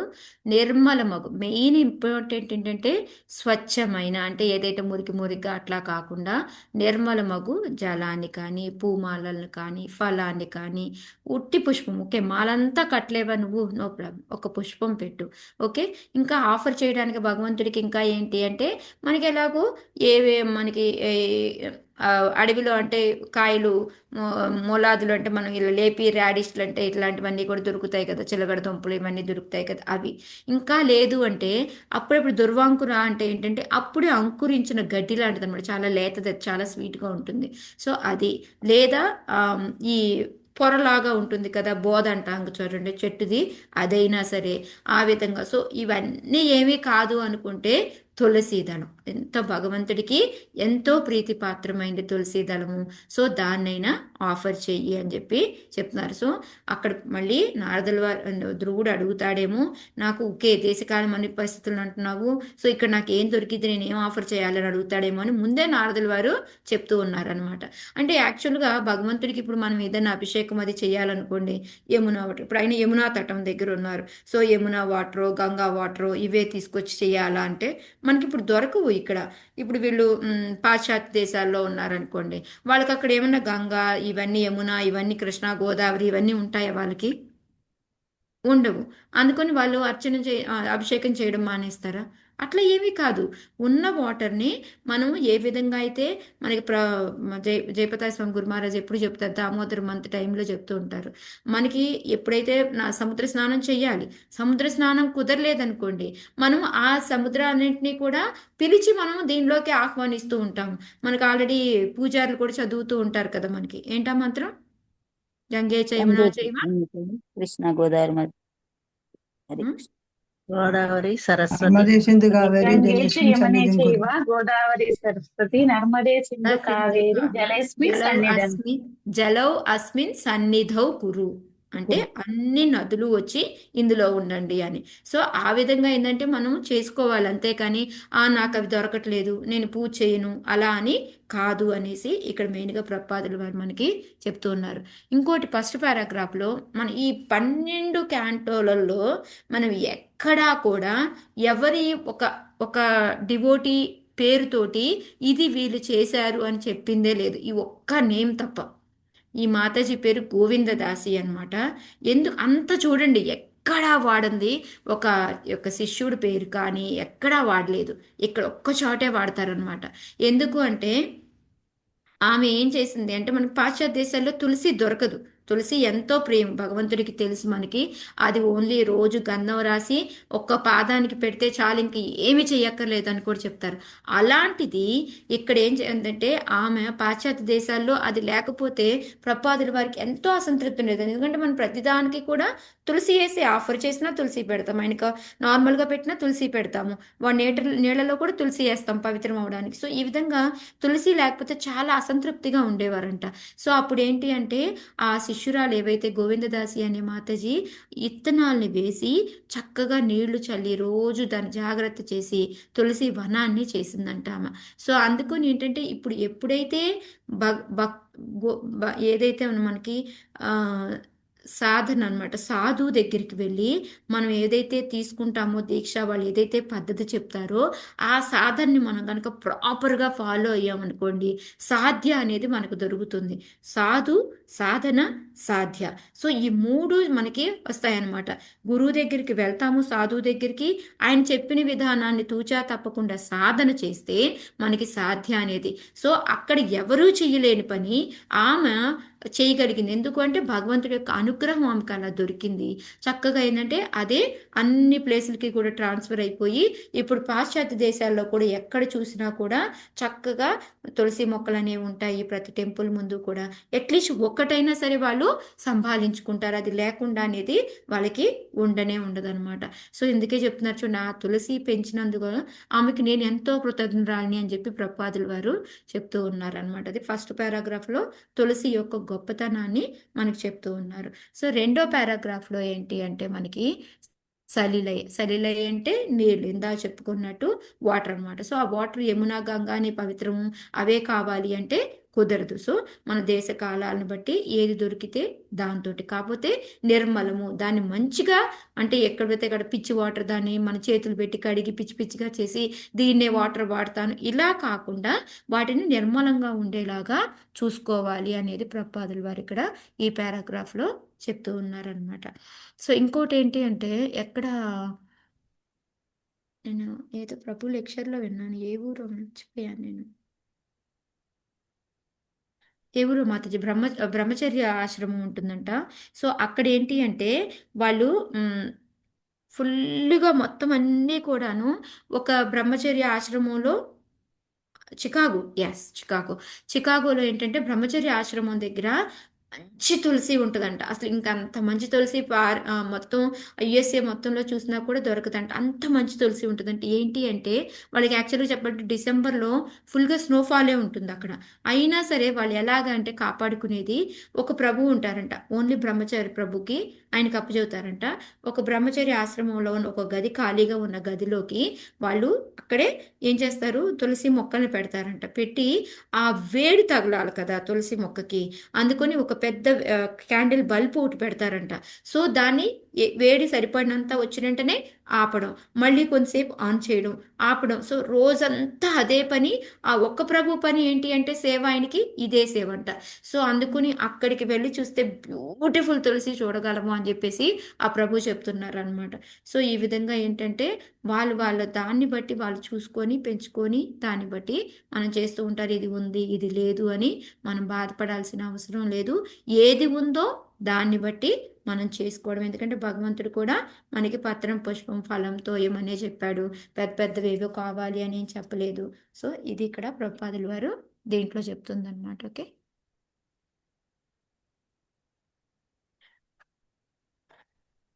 లబ్ధ్యా ద్రవ్యమయీమర్చాం చిత్యం బాందిషు వార్చయేత్ అభృతాత్మా మునిశాంతో యత వాజ్మిత వన్యభూక్. చదవండి మాతాజీ ఎవరన్నా హరే కృష్ణ మాతాజీ. చదవండి సన్యాసం మాత. లభ్యా ద్రవ్యమయీం మర్త్యాం చిత్యం బాంధిషు అర్చయేత్ ఆభృతాత్మా మునిః శాంతో యతవాంగ్మీత వన్యభుక్కు. శ్రీల ప్రభుపాద. మృత్తిక, గుజ్జు, కర్ర, లోహము వంటి భౌతిక తత్వములతో తయారు చేయబడిన భగవన్మూర్తిని అర్చింపవచ్చు. అరణ్యమునందు వనజుడు జలము మృత్తికలచే భగవద్రూపమును తయారు చేసుకుని పైన తెలిపిన నియమానుసారము భగవానుని అర్చించవలెను. పూర్తి ఆత్మ సంయమమును కలిగి భక్తుడు స్థిరబుద్ధి కలవాడు శాంతుడునై వనమునందు లభించే ఫలమూలాదులను భుజించి సంతుష్టి చెందగలను. హరే కృష్ణ మాతాజీ. హరే కృష్ణ. సో ఫస్ట్ అష్టాంగ యోగం చేసుకోవాలి, భగవంతుడు తలుచుకోవాలి అని చెప్పారు. తర్వాత మంత్రం ఇచ్చి మంత్రం చేసుకోవాలి అన్నారు. తర్వాత విగ్రహారాధన చేయాలి అని చెప్పారు. సో తర్వాత విగ్రహారాధన అంటే ఏంటి, మనం ఏదో ఒకటి మనం ఆఫర్ చేస్తూ ఉండాలి భగవంతుడికి, అది ఏం చేయాలి అనేది చెప్పారు. సో ఇప్పుడు ఏం చెప్తూ ఉన్నారు అంటే ఆ భగవన్ మూర్తిని ఏ విధంగా తయారు చేయాలి అనేది చెప్తున్నారు అనమాట. ఏ విధంగా అంటే అక్కడ దొరికేది ఏంటి, మనకి మట్టి, వాటరే దొరుకుతుంది. సో అందుకని మృత్తిక, గుజ్జు, కర్ర అంటే ఇలాంటి. సో కర్రతోటి మన షేప్ అది చేయలేడు కాబట్టి నువ్వు నీళ్లను వీటిని రెండింటిని కలిపి వాటితోటి భగవన్ మూర్తిని చేసుకోవచ్చు అని చెప్పి కూడా చెప్తూ ఉన్నారనమాట. ఇంకా నెక్స్ట్ ఏంటి, ఎప్పుడైతే మనము ఈ భగవంతుణ్ణి మట్టితో తయారు చేసి అక్కడ పెట్టుకున్నావు, ఏవి దొరుకుతున్నాయో వాటితోటి ఆఫర్ చేస్తూ ఉన్నావు దేవుడికి. ఇంకా ఏం చేయాలి అంటే పూర్తి ఆత్మ సంయమను కలిగిన భక్తుడు స్థిర బుద్ధి కలవాడు శాంతుడినై వనమునందు లభించడి ఫలమోదాదులను భుజించి సంతుష్టి చెందవలను. అంటే ఇప్పుడు భగవంతుడికి ఎలా అంటే ఆయనకేమో ఓన్లీ ఏదో ఏదో ఆ మొక్క ఈ మొక్క పెట్టావు అయిపోయింది. బట్ నీకేమో చాలా పెద్ద పెద్ద కోరికలు ఉన్నాయి, అవి తినాలి ఇవి తినాలి అని. అలా కాదు, భగవంతుడికి ఏం పెట్టావో దాన్నే నువ్వు తిని సంతృష్టి చెందాలి అని మెయిన్గా చెప్పడం ఇక్కడ అదనమాట. మనం ఏంటంటే ఎక్కువగా ఏంటంటే భగవంతుడికి పెట్టడానికేమో ఇక్కడ ఏం దొరకట్లేదు కదా అంటాము, కానీ మనకు తినాల్సి వచ్చినప్పుడు ఎక్కడెక్కడికో దూరమైన వెళ్ళి తినడానికి రెడీ అయిపోతుంటాం అనమాట. సో అది కరెక్ట్ పద్ధతి కాదు అనేది ఇక్కడ చెప్తూ ఉన్నారు. సో నువ్వు కూడా ఎలా తినాలి ఫుడ్ అంటే అవే ఏవైతే భగవంతుడికి పెడుతున్నావో అవి తిని సంతృష్టి చెందాలి. నాకు ఇంకా ఇది కావాలి అది కావాలి. సో రేవతి గోపి మాతాజీ ఎప్పుడు చెప్తుంటారు, నేనైతే భగవంతుడికి ఆఫర్ చేసిన తర్వాత టేస్ట్ చూసి ఉప్పు చాలకపోతే ఉప్పు అది వేసి కలుపుకొని తింటాను. కానీ నేను మొన్న లీలారాణి మాతాజీ వాళ్ళ ఇంటికి వెళ్ళాను, వాళ్ళ ఇంట్లో కూడా చూశాను. రేవతి గోపి మాతాజీ కూడా ఎప్పుడు అంతే. ఎప్పుడైతే ప్రసాదంలో ఉప్పు లేదు ఏమీ లేదంటే భగవంతుడు తిన్నాడు కదా, దాన్ని మనం కూడా తినాలి. అంటే ఇప్పుడు నేను చేసేది ఎంత తప్పు అనేది తెలుస్తుంది. మనం రుచి కోసం మనం యాడ్ చేసుకుంటున్నాము, మరి భగవంతుడికి అలా పెట్టినప్పుడు మనం కూడా అలాగే తినాలి కదా దాన్ని. భగవంతుడు టచ్ చేసింది ప్రసాదం. సో ప్రసాదం అనేది ఇంపార్టెంట్, మన యొక్క రుచులు కాదు అనేది ఇక్కడ మనకి మెయిన్గా చెప్తూ ఉన్నారనమాట. సేమ్ అదే ఇక్కడ ఒక ఫస్ట్ పారాగ్రాఫ్ సెకండ్ పారాగ్రాఫ్లో ఆ పాయింట్లన్నీ ఉన్నాయి. సో మనం భగవంతుడికి ఏం పెడతాము వాటిని మనం మితహారి అంటే మిత బుక్ మనం ఏది ఉందో దాంతోటే. మనకి భగవద్గీతలో కూడా వస్తుంది, ఎక్కువగా సాత్వికమైన ఫుడ్ తినాలి, అతిగా తినకూడదు, అతిగా నిద్రపోకూడదు, ఇవన్నీ కూడా మనకి ఉన్నాయన్నమాట శ్లోకాలు. సో మనకి మెయిన్గా ఒక భక్తుడికి శుభ లక్షణం ఏంటి అని అంటే ప్రభుపాదుల వారు చెప్తుంది మితహారి, ప్రసాదం. ఏదైతే భగవంతుడికి ఆఫర్ చేశామో అదే తిని మన జిహ్వని కంట్రోల్ చేసుకోవాలి తప్ప ఎంతసేపటికి మన నాలికని మనము కంట్రోల్ చేసుకుందాము అంటే అది కష్టము. సో దానికి ఎగ్జాంపుల్గా ఏం చెప్తారు అంటే ఎప్పుడైతే మనము భక్తి చేయడం మొదలు పెడతామో, గురు అసోసియేషన్లో ఉంటామో, ప్రసాదం తింటూ ఉంటామో ఏమవుతుంది అంటే మన జిహ్వని కంట్రోల్ చేసుకోగలుగుతాము. అందుకే చూడండి అది ప్రసాదం అనేది చాలా చాలా చాలా ఇంపార్టెంట్. ఇక్కడ ఒక కోమల్ మాతాజీ అని ఉంటుందన్నమాట. సో వాళ్ళ ప్రభు ఇస్కాన్ ఫాలో అవ్వరు, దాంట్లో ఉండరనమాట. కానీ తను ఏం చేస్తుంది, తను ఫాలో అవ్వాలి. సో ఒక ప్రసాదం వండుతుంది, ఒకదాన్ని ప్రసాదం చేస్తుంది, మిగతా వాళ్ళకి కావాల్సినవి వండుతుంది అనమాట. అంతే, పనమ్మాయి ఉంది, లేకపోతే తనైనా వండుతుంది. బట్ ఏంటంటే తను తినడం ఈ ప్రసాదాన్ని తింటూ ఉంటుంది. సో ఆ ప్రసాదం యొక్క ఎఫెక్ట్ ఎలా అయిపోయింది అంటే, వాళ్ళ ఆయన ఇప్పుడు ఆ రోజు ఏంటంటే రోజు తను మార్నింగ్ టైంలో మాత్రం బ్రేక్ఫాస్ట్ అనేది నార్మల్గానే మనకి ఆనియన్ గార్లిక్ లేకుండా చేయొచ్చు. సో దాన్ని చేసి ఆఫర్ చేసి దాన్నే పెడుతూ ఉంటుందన్నమాట. సో ఆయన ఇవన్నీ చూస్తూ ఉన్నారు. బట్ కానీ ఏ రోజు నేను ఇదే తింటాను అట్లా ఏమనలేదు. అయితే ఆ రోజు ఏంటంటే తను ఆఫర్ చేసింది. ఈ పనమ్మ ఏం చేసిందంటే గబగబా ఆయనకి ఫుడ్ పెట్టేసింది. సో అయ్యో నేను ఇంకా ప్రసాదం కలపలేదు అనేసి చట్నీ తీసుకొచ్చి తను కలిపిందనమాట. కలిపితే ఆయన ఏమన్నారంటే ఆ చట్నీ కొంచెం నా దాంట్లో కూడా వెయ్యి, ఎందుకంటే నాకేసింది ఇంకా ఆఫర్ చేయలేదు కదా అని. అంటే వాళ్ళు ఈ ప్రసాదం తింటూ తింటూ తింటూ ఎలాంటి ఎఫెక్ట్ వస్తుంది అంటే అంత అనమాట. సో మొన్న ఏంటంటే బలరాం జయంతి రోజు, ఈరోజు బలరాం జయంతి, ఈరోజు నాన్ వెజ్ తినకూడదు అని ఇంట్లో చెప్పింది అనమాట తను. సరే చెప్పిన తర్వాత ఓకే అనుకున్నారు. అనుకోకుండా ఆ రోజు వాళ్ళు ఈ నరసింహ సినిమా వచ్చింది కదా, దానికి వెళ్ళారు. సో తినడానికి బయటికి వెళ్ళారనమాట. బయటికి వెళ్తే అక్కడ ఏమీ వెజ్ లేదు, నాన్ వెజే ఉంది. సో సరే అండి మీ ఇష్టం, మీరు తింటానంటే నాన్ వెజ్ తినండి అందంట. లేదు లేదు, నువ్వు చెప్పావు కదా ఈరోజు బలరాం జయంతి అని, నేను తినను అన్నారు. సో ఇదంతా ఏంటి ఎఫెక్ట్ అంటే ప్రసాదం ఎఫెక్ట్ అనమాట. ఓ మార్నింగ్ ఆ ఒక్క పూట తింటున్న ప్రసాదమే. తను అదే చెప్తుందనమాట, మాతాజీ నాకు ఈ చేంజ్ చూస్తే ఎంత ఆనందం వేసిందో నాకు, నేను తిను అని చెప్పినా కూడా ఆయన వద్దులే ఈరోజు బలరాం జయంతి అన్నావు కదా అనేసి. సో ఈ చిన్న చిన్న ఎఫెక్ట్లు తెలియకుండా మనకి ఆ జిహ్వని అలా కంట్రోల్ చేస్తూ ఉంది ప్రసాదం అని చెప్పడానికి ఇది ఇక్కడ మా మధ్యలో జరుగుతున్న ఎగ్జాంపుల్ చెప్పాను అనమాట మీకు. సో మనందరం కూడా అంతే. ఇప్పుడు నేను ఇండియా వెళ్ళాను అనుకోండి, అక్కడ ప్రసాదం ఆఫర్ చేయరు వాళ్ళు. సో ఆనియన్ గార్లిక్ లేకుండానే తింటాను. బట్ ఆ ప్రసాదం ప్రసాదం తినను. అక్కడి నుంచి ఇక్కడికి వచ్చినంటే నాకు బద్ధకము. కొన్ని రోజులు ఇల్లు నీట్గా పెట్టను, ఎంత చికాగ్గా ఉంటాను అనమాట. మళ్ళీ చిన్నగా ఇక్కడ మళ్ళీ మనం ఆరతి చేసుకుంటూ ప్రసాదం తినుకుంటూ మళ్ళీ కొంచెం నార్మల్ అయిపోతాను, మళ్ళీ వెకేషన్కి వెళ్తాను. సో నాలో నేనే ఎన్నిసార్లు అబ్జర్వ్ చేసుకుంటాను ఇదంతా కూడా ప్రసాదం ఎఫెక్టు అనేది. సో ఇక్కడ ఏంటంటే మెయిన్ ప్రసాదం. సో ఇంకోటి ఏంటంటే మెయిన్గా ప్రపాదులు వారు చెప్తుంది, భగవంతుని రూపం అది చేయమని చెప్పారు కదా.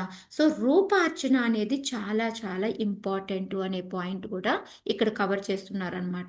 ఎందుకు అంటే ఈ నిరాకారవాదులు ఎవరైతే ఉంటారో వీళ్ళందరూ ఏంటంటే మనము భగవంతుడు ఒకటే అని చెప్తారు. అది ససేమిరా ఒకటి కాదు, మనము భగవంతుడు ఒకటి కాదు అనేది ఇక్కడ ప్రపాదుల వారు చెప్తూ ఉన్నారు. ఇంకోటి నిరాకారవాదం అనేది చాలా తప్పు. భగవంతుడు నిరాకారం కాదు, భగవంతుడికి ఆకారం ఉంది. సో రూపార్చన అనేది చాలా బెస్ట్. నిన్న కూడా మాతాజీ చెప్పారు, అంతకుముందు నేను చెప్పాను, మనం భగవంతుడిని ఊహించుకుంటే చాలా హాయిగా మనం నిష్టగా ఉండగలుగుతాము. ఏది పడితే అది ఊహించుకుంటూ అలా ఉండడం అనేది కూడా చాలా కష్టము. సో ఇది ఇక్కడ ప్రపాదుల వారు ఫస్ట్ దాంట్లో చెప్పిందనమాట. రెండోది వచ్చేసి మనం ఏదైతే భగవంతుడి పెట్టామో దాంతోటే మనం సంతృప్తి చెందాలి అనేది మనకి రెండో పాయింట్ చెప్పారు. మనకి సనాతన గోస్వామి ఎగ్జాంపుల్. వాళ్ళు ఏం చేసేవాళ్ళు, రోజు కొంత పిండిని తెచ్చుకునేవారు, నీళ్లు కలిపేసేవారు, ఆ మంటలో వేసేవారు చపాతీని, దాన్నే భగవంతుడికి పెట్టి వీళ్ళు తినేవాళ్ళు. అప్పుడు మనకి మదన్ మోహన్ ఏం చెప్తాడు సనాతన గోస్వామికి, కొంచెం ఉప్పు కావాలంటుంది. కొద్దిగా కావాలి ఉప్పన్నా అంటాడు. వెయ్యి నాయనా అంటాడు. అప్పుడు నీ సనాతన గోస్వామి ఏమంటాడు, ఉంటే ఉండు లేకపోతే లేదు, నా దగ్గర ఇదే ఉంది, నేను నీకు ఇదే పెడతాను అని చెప్తాడనమాట. సో అలా అని ఈరోజు మళ్ళీ ఉప్పు వాళ్ళు అడుగుతావు, ఏమన్నా రేపు నెయ్యి అడుగుతావు, నీ డిమాండ్స్ అని నేను తీర్చలేను అంటాడు. అలా అని మళ్ళీ పోనీ భగవంతుడికి అది పెట్టి వీళ్ళు వెళ్ళి భిక్షాటన చేసుకొని రకరకాల పదార్థాలు ఏమన్నా తింటున్నారా అంటే వాళ్ళు అదే తింటున్నారనమాట. సో ఈ విధంగా ఏంటి అంటే భగవంతుడికి ఏది అర్పించామో మనం అదే తినాలి అనేది మనకి మెయిన్గా ప్రపాదుల వారు రూపార్చన ఇంపార్టెంట్, ఇది రెండు గురించి చెప్తూ ఉన్నారనమాట. ఓకే ఓకే, నెక్స్ట్ శ్లోక. స్వేచ్ఛావతారచరితైః అచింత్య నిజమాయయా కరిష్యత్యుత్తమశ్లోకః తద్ధ్యాయేదృదయంగమం. చదవండి మాతాజీ ఎవరన్నా, హరే కృష్ణ. తదనమతని చదవండి మాతాజీ. స్వేచ్ఛావతార చరితైః అచింత్య నిజమాయయా కరిష్యత్యుత్తమ శ్లోకస్త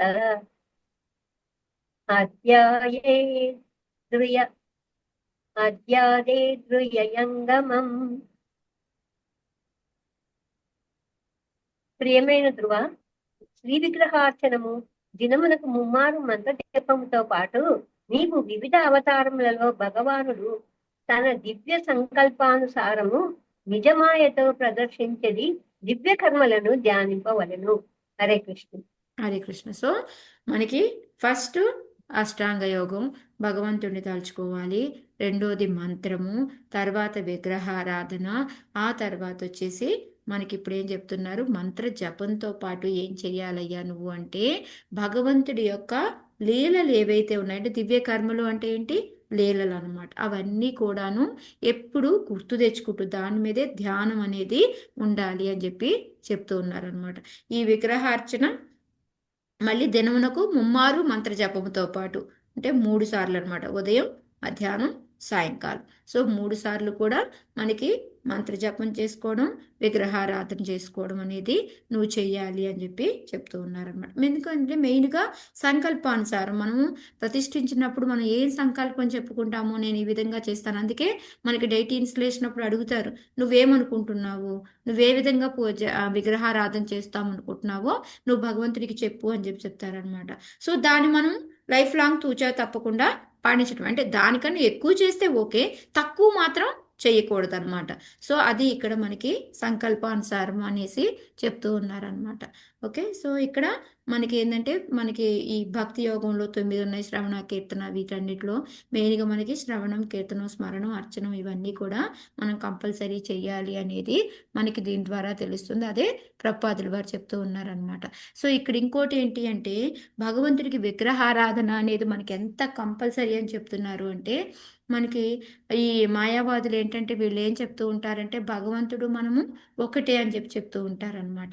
అది చాలా తప్పు అని ప్రభుపాదులు వారు ఇక్కడ కొట్టేస్తూ ఉన్నారు. సో ఒకసారి ఏమవుతుంది అంటే ప్రభుపాదులు వారు ఎక్కడ జూహు టెంపుల్లో ఎక్కడో, నాకు ఏ ప్లేస్లోనో నాకు గుర్తులేదు, సారీ. సో అక్కడ ఏంటంటే లెక్చర్ చెప్పడానికి వెళ్తారనమాట. మిగతా వాళ్ళందరూ కూడా చాలామంది ఉంటారు, వాళ్ళతో పాటు ప్రభుపాదులు వారు కూడా చెప్పాలి. ప్రభుపాదులు వారితో పాటు ఏంటంటే గురుదాసని కూడా తీసుకెళ్తారనమాట. వెళ్ళి కూర్చుని అక్కడ వాళ్ళు మిగతా వాళ్ళు లెక్చర్ ఇవ్వడం మొదలు పెడతారు కదా, వాళ్ళు చెప్తూ ఉన్నప్పుడు చూస్తే ఏమవుతుందంటే వాళ్ళది మాయావాద సిద్ధాంతం అనేది అర్థమైపోతుంది అనమాట అక్కడ. సో 5 నిమిషాలు చూస్తారు, చూసి ఇంకా నేను అక్కడి నుంచి వెళ్ళిపోతాను గురుదాస్, నువ్వు ఎక్కడుండు, నేను మాట్లాడే టైం వచ్చినప్పుడు నువ్వు మాట్లాడు అంటారనమాట. అప్పుడు గురుదాస్ అంటాడు, అయ్యోయ్యో గురువు గారు, నేను ఎలా మాట్లాడతాను, వాళ్ళు ఏంటంటో చెప్తున్నారు, నన్ను వదిలేసిపోతున్నారు ఏంటంటే, వాళ్ళకి నువ్వు చాలు, నువ్వు నీకు తోచింది చెప్పేసి నువ్వు రా, నో ప్రాబ్లం, నేను అనవసరంగా టైం వేస్ట్ చేసుకోదలుచుకోలేదు అని చెప్పేసి వెళ్ళిపోతారనమాట. వెళ్ళిపోయిన తర్వాత వీళ్ళందరూ మాట్లాడిన తర్వాత వింటా ఉంటాడు గురుదాసు. వినేసి తర్వాత ఈ నొంతు వస్తుంది, సారీ అండి మా గురువు గారికి పని వచ్చి వెళ్ళిపోయారు, నన్ను చెప్పమన్నారండి అనేసి మైక్ తీసుకుంటాడు. ఈ గురుదాస్ ఎవరు, పాశ్చాత్యుడు అనమాట, యుఎస్ అతను అనమాట, అదే మొత్తానికి అమెరికా అటువైపు నుంచి. సో అతను తీసుకొని చెప్తాడు, ఏమండి మీరు అందరూ దాని నుంచి చెప్తున్నారు భగవంతుడు మనము ఒకటే అని చెప్పేసి, మరి అలా అయితే అండి ఈ రసమలాయి అను అయితే గులాబ్ జామ్ మొత్తానికి రెండిట్లో ఒకటి, రసమలాయిను మీరు బయట మనకి మలం చేసి ఉంటారు కదా, అది ఈ రెండు ఒకటేనా అండి అనేసి అడుగుతాడనమాట.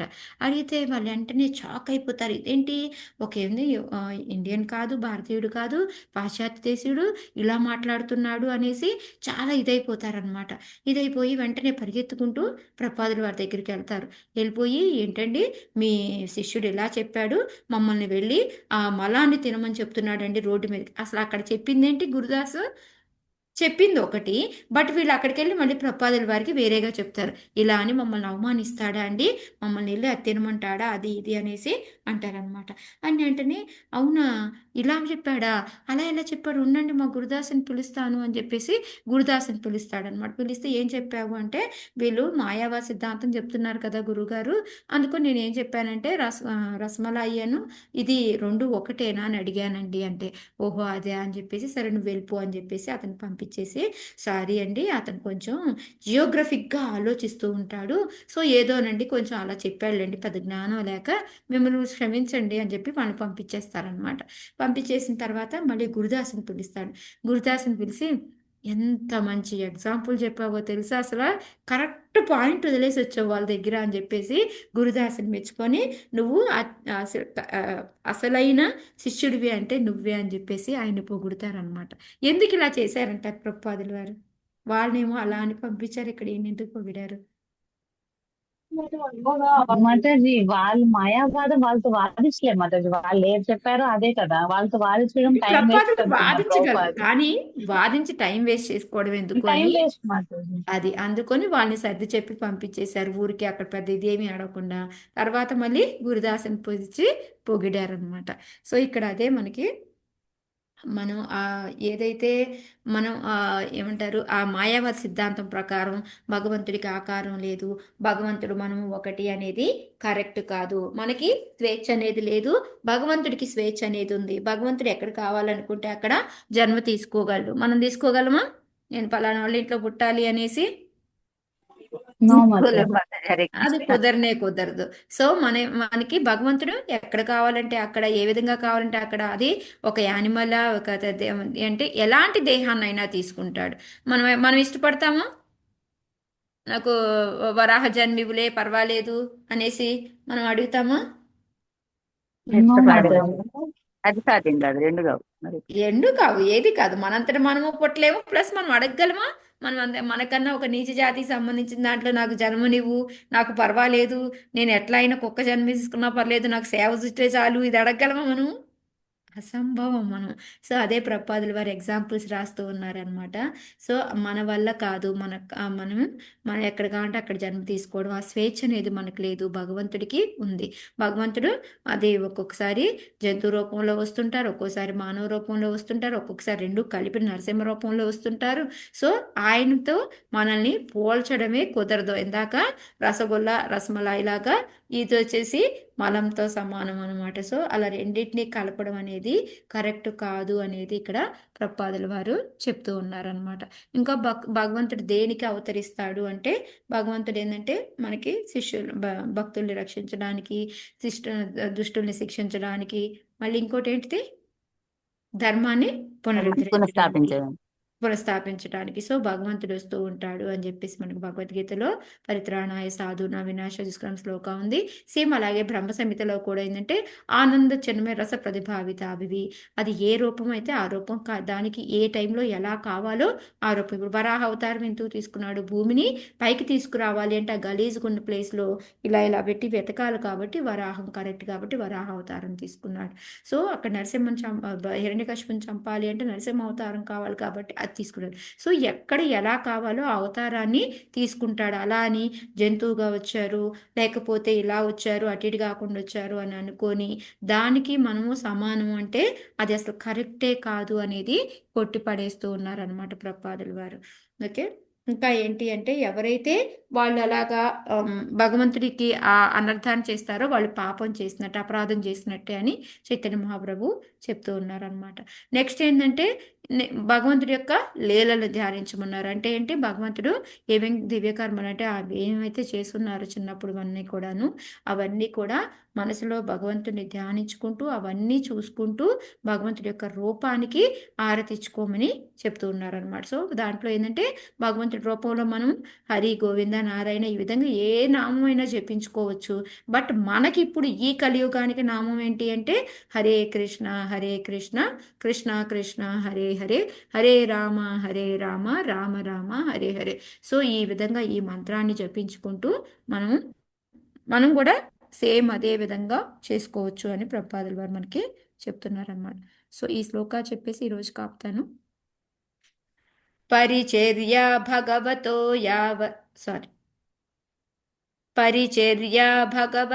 యావత్ పూర్వసేవితాః తామంత్రహృదయేనైవ ప్రయుంజాన్మంత్ర మూర్తయే. ఎవరు చదువుతారు మాతాజీ? ఇద్దరుపుడి మాత చదువుతారా? Okay Mata, Hare Krishna. Thank you. మీరు భగవతో దగ్గరే పరిచర్య. ఆపండి మాతాజీ, బెటర్. ఓకే, హరే కృష్ణ. పరిచర్య భగవతో యావత్యః పూర్వసేవితాః తామంత్రహృదయేనైవ ప్రయుంజాన్మంత్రమూర్తయే. మాతాజీ పైకి అంటారా? ఆ, హరే థ్యాంక్ యూ. నిర్జితమగు పూజా సామాగ్రిచే భగవాన్ని అర్చించుటకు మంజుడు పూర్వభక్తుల అడుగుజాడలను అనుసరింపవలెను. లేదా మంత్రమూర్తి అగు భగవాన్ని మంత్రోచ్చారణంచే హృదయమునందు అర్చింపవలెను. హరే కృష్ణ. థ్యాంక్ యూ హరే మాతాజీ. కృష్ణ. సో ఎలా చేసుకోవాలి అంటే మనకి ఏదైతే అందుబాటులో ఉందో అది ఒక అంటే ఇప్పుడు పత్రం, పుష్పం, ఫలం ఏది ఉంటే దాంతో భగవంతుడికి ఆఫర్ చేయడం. అక్కడ మట్టి ఉంటే మట్టితోటి, లేకపోతే మార్బుల్ దొరికితే మార్బుల్ తోటి ఏదైతే ఆ విగ్రహాన్ని పెట్టుకోవడం, వాళ్ళని చేసుకుంటూ ఏ విధంగా చేసుకోవాలి? మన పూర్వ భక్తులు ఎవరైతే ఉన్నారో వాళ్ళ అడుగుజాడల్ని మాతాజీ ఎప్పుడు చెప్తుంటారు, అనుసరించాలి కానీ అనుకరించకూడదు అనేసి. సో వాళ్ళు ఎలా చేసుకుంటూ వెళ్తున్నారో వాళ్ళని మనం అనుసరిస్తూ ఉండాలన్నమాట. ఇంకోటి ఏంటంటే మంత్రమూర్తి. ఎందుకు భగవంతుడిని మంత్రమూర్తి అన్నారంటే ఆయన ఆ మంత్రం ఏ మంత్రంతో మనం ఉచ్చరించినా సరే ఆయన ప్రత్యక్షం అవుతూ ఉంటారనమాట. సో అందుకని మంత్రమూర్తి యొక్క భగవాన్ని మంత్రోచ్చారణంచే హృదయం నందు అర్చించవలెను. సో మనకి ఏదీ లేదనుకోండి, అక్కడ ఏ అందుబాటు లేదనుకోండి, ఏమీ లేకపోతే అట్లీస్ట్ మనం ఏం చేయాలి? మంత్రోచ్చారణ చేసుకుంటూ భగవంతుని మన హృదయంలో అర్చించుకోవాలన్నమాట. సో మనకి ఆల్రెడీ ఎగ్జాంపుల్స్ కూడా ఉన్నాయి కదా. ఒకసారి ఎవరు ఒక ఆయన పేరేంటి మాతాజీ మర్చిపోయాను. అంతా కూడా హృదయంలోనే చేసుకుంటూ మనసుతోనే చేస్తూ ఉంటారు కదా. చక్కెర పొంగల్ చేస్తారు కదా, చక్కెర పొంగల్ చేయగలుగుతుంది. కాలుతుంది, పేరు ఏదో ఉంది మాతాజీ మర్చిపోయాను. అవును, పేరు మర్చిపోతాం కానీ ఇంకా స్టోరీ గుర్తుంటది. హరే కృష్ణ. అవును. ఓకే, రేపు మాతాజీ చూస్తాను. భాష్యంలో ఉండాలనుకుంటా మాతాజీ పేరు. ప్రభుపాద్ మెన్షన్ చేశారు కూడా. పేరు అదే కరెక్ట్గా ఐడియా లేదు మాతాజీ నాకు. లేదు మెన్షన్ చేయలేదు, బట్ నాకు పేరు గుర్తు రాలేదు. ఒక భక్తుడు అని చెప్పున్నారు కానీ ఓకే. సో ఇక్కడ ఏంటంటే ప్రభుపాదుల వారు మనకి ఏదైతే ఈ చందనం, మనకి ఏవైతే ఫర్ఫర్నిలా మనకి ఏవైతే సామాన్లు కావాలో పూజ చేయడానికి, వాటన్నిటిని ఉండి వాటితో చేయగలిగితే ఓకే. లేదు అనుకోండి, అప్పుడు మనం అట్లీస్ట్ మంత్రంతో భగవంతుడిని పూజ చేసుకోవచ్చు అని చెప్పేసి చెప్తూ ఉన్నారనమాట. ఎట్లా అయితే చూడండి, మనకి ప్రసాదం తినాలి, తినేటప్పుడు మనము మనకి మహాప్రసాదే గోవింద అదంతా గుర్తు రాలేదు అనుకోండి, అట్లీస్ట్ ఏం చెప్పుకోవాలి? హరే కృష్ణ మహామంత్రం చెప్పుకొని 3 సార్లు తర్వాత మనం ప్రసాదం తినాలి. సో ఆ విధంగా ఏంటి అంటే మనకి ఏది తెలిస్తే, ఏది ఉంటే అందుబాటులో ఏది దొరికితే వాటితోటి మనం చేయాలి. అలా అని మనకు అందుబాటులో ఉన్నా కూడా మనం ఏం చేస్తూ ఉంటాం, ఒక్కోసారి బద్ధకంతో ఇది లేదులే, లేకపోయినా చెయ్యొచ్చులే అన్నారులే అని దీన్ని మనం ఇంకోలా తీసుకునే అవకాశం కూడా ఉంటుంది. బట్ అది కాదు, మనకి ఎంతవరకు అందుబాటులో ఉండి మనం తేగలమో అంత మ్యాక్సిమం మనం ట్రై చేయాలి. అంతేగాని పర్లేదులే కాలాను పరిస్థితిని బట్టి అన్నారు, సో పర్వాలేదులే ఇక్కడ నేను 3 సార్లు చేయకపోయినా పర్లేదు, ఉదయం ఒకసారి చేస్తే సరిపోతుంది, ఇట్లా కాదు.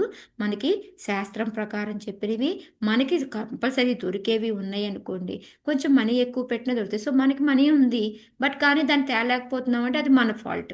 అంతేకాని భగవంతుడికి మనం చెయ్యాలన్నమాట. సో ఇవన్నీ మనము గుర్తుపెట్టుకోవాలి. సో అందుకని ఇంకేంటంటే భగవంతుడు మంత్రమూర్తి. ఒకవేళ మనకి పూజ గీజ ఇవన్నీ చెయ్యలేము, మా దగ్గర ఈ అవకాశాలు లేవు అనుకున్నప్పుడు మనం మంత్రంతో మన మనసులోనే ఆ బ్రాహ్మణుడి కదా, ఎందుకని బ్రాహ్మణుడు అనే ఇచ్చారు కానీ పేరుంది, బట్ నాకు పేరు గుర్తు రావట్లేదు. ఆ బ్రాహ్మణులాగే మనం కూడా ఏంటంటే మనసుతోటే భగవంతుడికి అన్నీ అర్పించుకోవచ్చు, చెయ్యొచ్చు అనమాట. కాకపోతే ఏంటంటే ఇది విన్న దగ్గర నుంచి మనకు ప్రతిసారి నేను మనసులో అనుకుంటున్నానులే ఇది కరెక్ట్ కాదు. ఓకే, అది ఆయనకి అక్కడ ఏది అందుబాటులో లేదు కాబట్టి, చెయ్యాలనే కుతూహలం ఎక్కువ ఉంది కాబట్టి, అది మనకి కుతూహలం ఉంటే అన్నీ అందుబాటులో ఉన్నాయి, చక్కగా తెచ్చుకొని అన్నీ పెట్టుకొని నీట్గా చేసుకుందాం మనము ఇదన్నమాట. ఓకే, సో దానివల్ల ఏమవుతుంది అంటే మనకి శక్తివంతము అవుతాము. మనం కూడా భక్తి యోగ విధానమున గల సౌకర్యములు అంతటి ధారాళములు శక్తివంతములు అయి ఉన్నాయి. అంటే భక్తి ఎంత పవిత్రము అంటే మనల్ని అయోగ్యతలన్నీ కూడా తీసేస్తుంది. మనం ఎంత మనసుతోటి మనం ఎలా చేసినా కూడా భగవంతుడు తీసుకోవడానికి రెడీగా ఉంటాడు అని చెప్పేసి చెప్తూ ఉన్నారనమాట. ఓకే, హరే కృష్ణ. సో ఇందాక నేను చెప్పాను కదా, మనకి ఎందుకు ప్రభుపాదుల వారు ఈ విధంగా ఇవన్నీ కూడా చెప్పారు అని చెప్పేసి. సో మనం తీసుకున్నాము అంటే ఫస్ట్ మనకి ఏం చెప్తారు, మనం ఏం చేస్తాము ఆరతుల్లో ఫస్ట్ది మార్నింగ్ పొద్దున్నే గురు ఆరతి. గురు ఆరతి. సో దాంట్లో మనం ఏం చెప్తున్నాము, గురువుకి వందనాలు ఏం చెప్తాం. చేస్తున్నాం, హారతి గురువుకి ఇచ్చి గ్రాటిట్యూడ్ అంటే మనం గురువుకి రెస్పెక్ట్ ఇచ్చుకుంటూ గౌరవం ఇచ్చుకుంటూ ఆయనకి ధన్యవాదాలు చెప్పుకుంటూ ఉన్నాం అనమాట. ఓకే, ఆ తర్వాత ఏం చేస్తాం మనము? నరసింహ నరసింహార్తి. ఇప్పుడు ప్రహ్లాద్కి ధ్రువ మహారాజ్కి ఏవైతే చెప్పున్నారో అవన్నీ ఆర్డర్లో అవుతున్నాయో లేదో చూడండి ఇప్పుడు మీరు. సో మళ్ళీ మనం ఏం చేస్తాము? నెక్స్ట్ నరసింహారతి చేస్తాము. సో నరసింహారతి వల్ల మనకి ఏమొస్తుంది? భక్తిలో విఘ్నాలు దర్శిస్తాయి. మనలో ఉన్న విఘ్నాలు మనకి శక్తిని మొత్తం అంతా కూడా మనల్ని గట్టిగా స్ట్రాంగ్గా చేస్తుంది అనమాట. ఆ తర్వాత తులసీదేవి ఆరతి చేస్తాము. సో తులసీదేవి ఆరతి వలన ఏంటి, అది కంపల్సరీ చెయ్యాలి. మనలో తులసిని ఆఫర్ చేయండి, తులసి పూజ చేసిన అదంతా కూడా భగవంతుడికి చాలా ఆనందకరమైందనమాట. సో అక్కడ మనం తులసి ఆరతి చేస్తామంట. సో తులసి మహారాణి సేవ్ అయిపోయిందనమాట. నెక్స్ట్ ఏంటి? శిక్షాష్టకం. శిక్షాష్టకం వలన ఏమవుతుంది? మనలో ఉన్న మూడ్ అనమాట మారిపోతుంది. అప్పటిదాకా మనం ఎలా పడితే అలా పిచ్చి మూడ్లా ఉంటుంది. బట్ అక్కడ శిక్షాష్టకం చదివితే ఎలా ఉంటుంది? దానిలో ఉన్న ప్రకారంగా మనల్ని మార్చమని భగవంతుని ప్రార్థిస్తూ ఉన్నాం కాబట్టి మన యొక్క మైండ్ సెట్ అంతా ప్రాపర్గా ఉండుంటుంది అనమాట. ఆ తర్వాత ఏం చేస్తాము? 10 offenses చదువుతాము. సో అపరాధాలు లేకుండా చాంటింగ్ చేయాలి అని. సో ఆ తర్వాత చాంటింగ్ చేస్తాము. సో మొత్తం అంతా కూడా ఎక్కడైతే మనం విగ్రహారాధన చేస్తున్నాము, మంత్రం జపిస్తున్నాము, తులసి సేవ చేస్తున్నాము, సో ఇవన్నీ కూడా వరుసగా ఈక్వల్గా మనం సెట్ చేసుకొని ఆ తర్వాత మంత్రం చేసుకోమంటున్నారనమాట.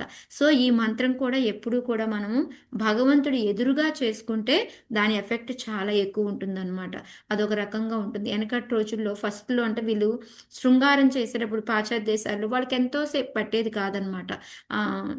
భగవంతుడిని తయారు చేయడానికి మళ్ళీ మనకి దర్శనార్థి ఇవ్వడానికి ఎంతో టైం పట్టేది కాదంట. సో ఇప్పుడు వాళ్ళకి మధ్యలో చాలా టైం దొరికేది. భగవంతుడిని చూస్తూనే వాళ్ళ ఆరతి మొత్తం కూడా చాంటింగ్ చేసుకునే వాళ్ళంట. తర్వాత లేచెళ్ళి గబగబా రెడీ చేసి మళ్ళీ వచ్చేవాళ్ళంట. సో ఈ విధంగా ఏంటంటే భగవంతుడి ఎదురుగా కూర్చొని మనం చాంటింగ్ చేసుకుంటే ఇంకా దాని ఎఫెక్ట్ ఎక్కువగా ఉంటుంది. అందుకని ఇక్కడ ఆయన విగ్రహాన్ని పెట్టుకొని దానికి ఆఫర్ చేసుకొని దాన్నే తినమని చెప్తున్నారు. సో ఇవన్నీ కూడా ఈక్వల్గా మనకు సరిపోతున్నాయా లేదా మనకు ప్రపాదులు వారు ఇచ్చిన దానికి? సరిపోయి మాతాజీ, అన్ని Yes. లైన్ గా వస్తాయి. కరెక్ట్. హరే కృష్ణ మాతాజీ. సో ఇక్కడ ఏం చేస్తాను, ఏమన్నా డౌట్లు ఇప్పుడు ఉంటే రేపు చర్చించుకుందాం. కాశీ కొంచెం ఎక్కువ బ్రాహ్మణుడు అంటారు కదా, కాశీ బ్రాహ్మణుడు అంటారు. అవును మాతాజీ. మాతాజీ ఇందులో ఒక బ్రాహ్మణుడు అనే ఉంది, ఆయన పేరేం రాయలేదు భక్తి రసామృత సింధులో. పేరుండదు భక్తి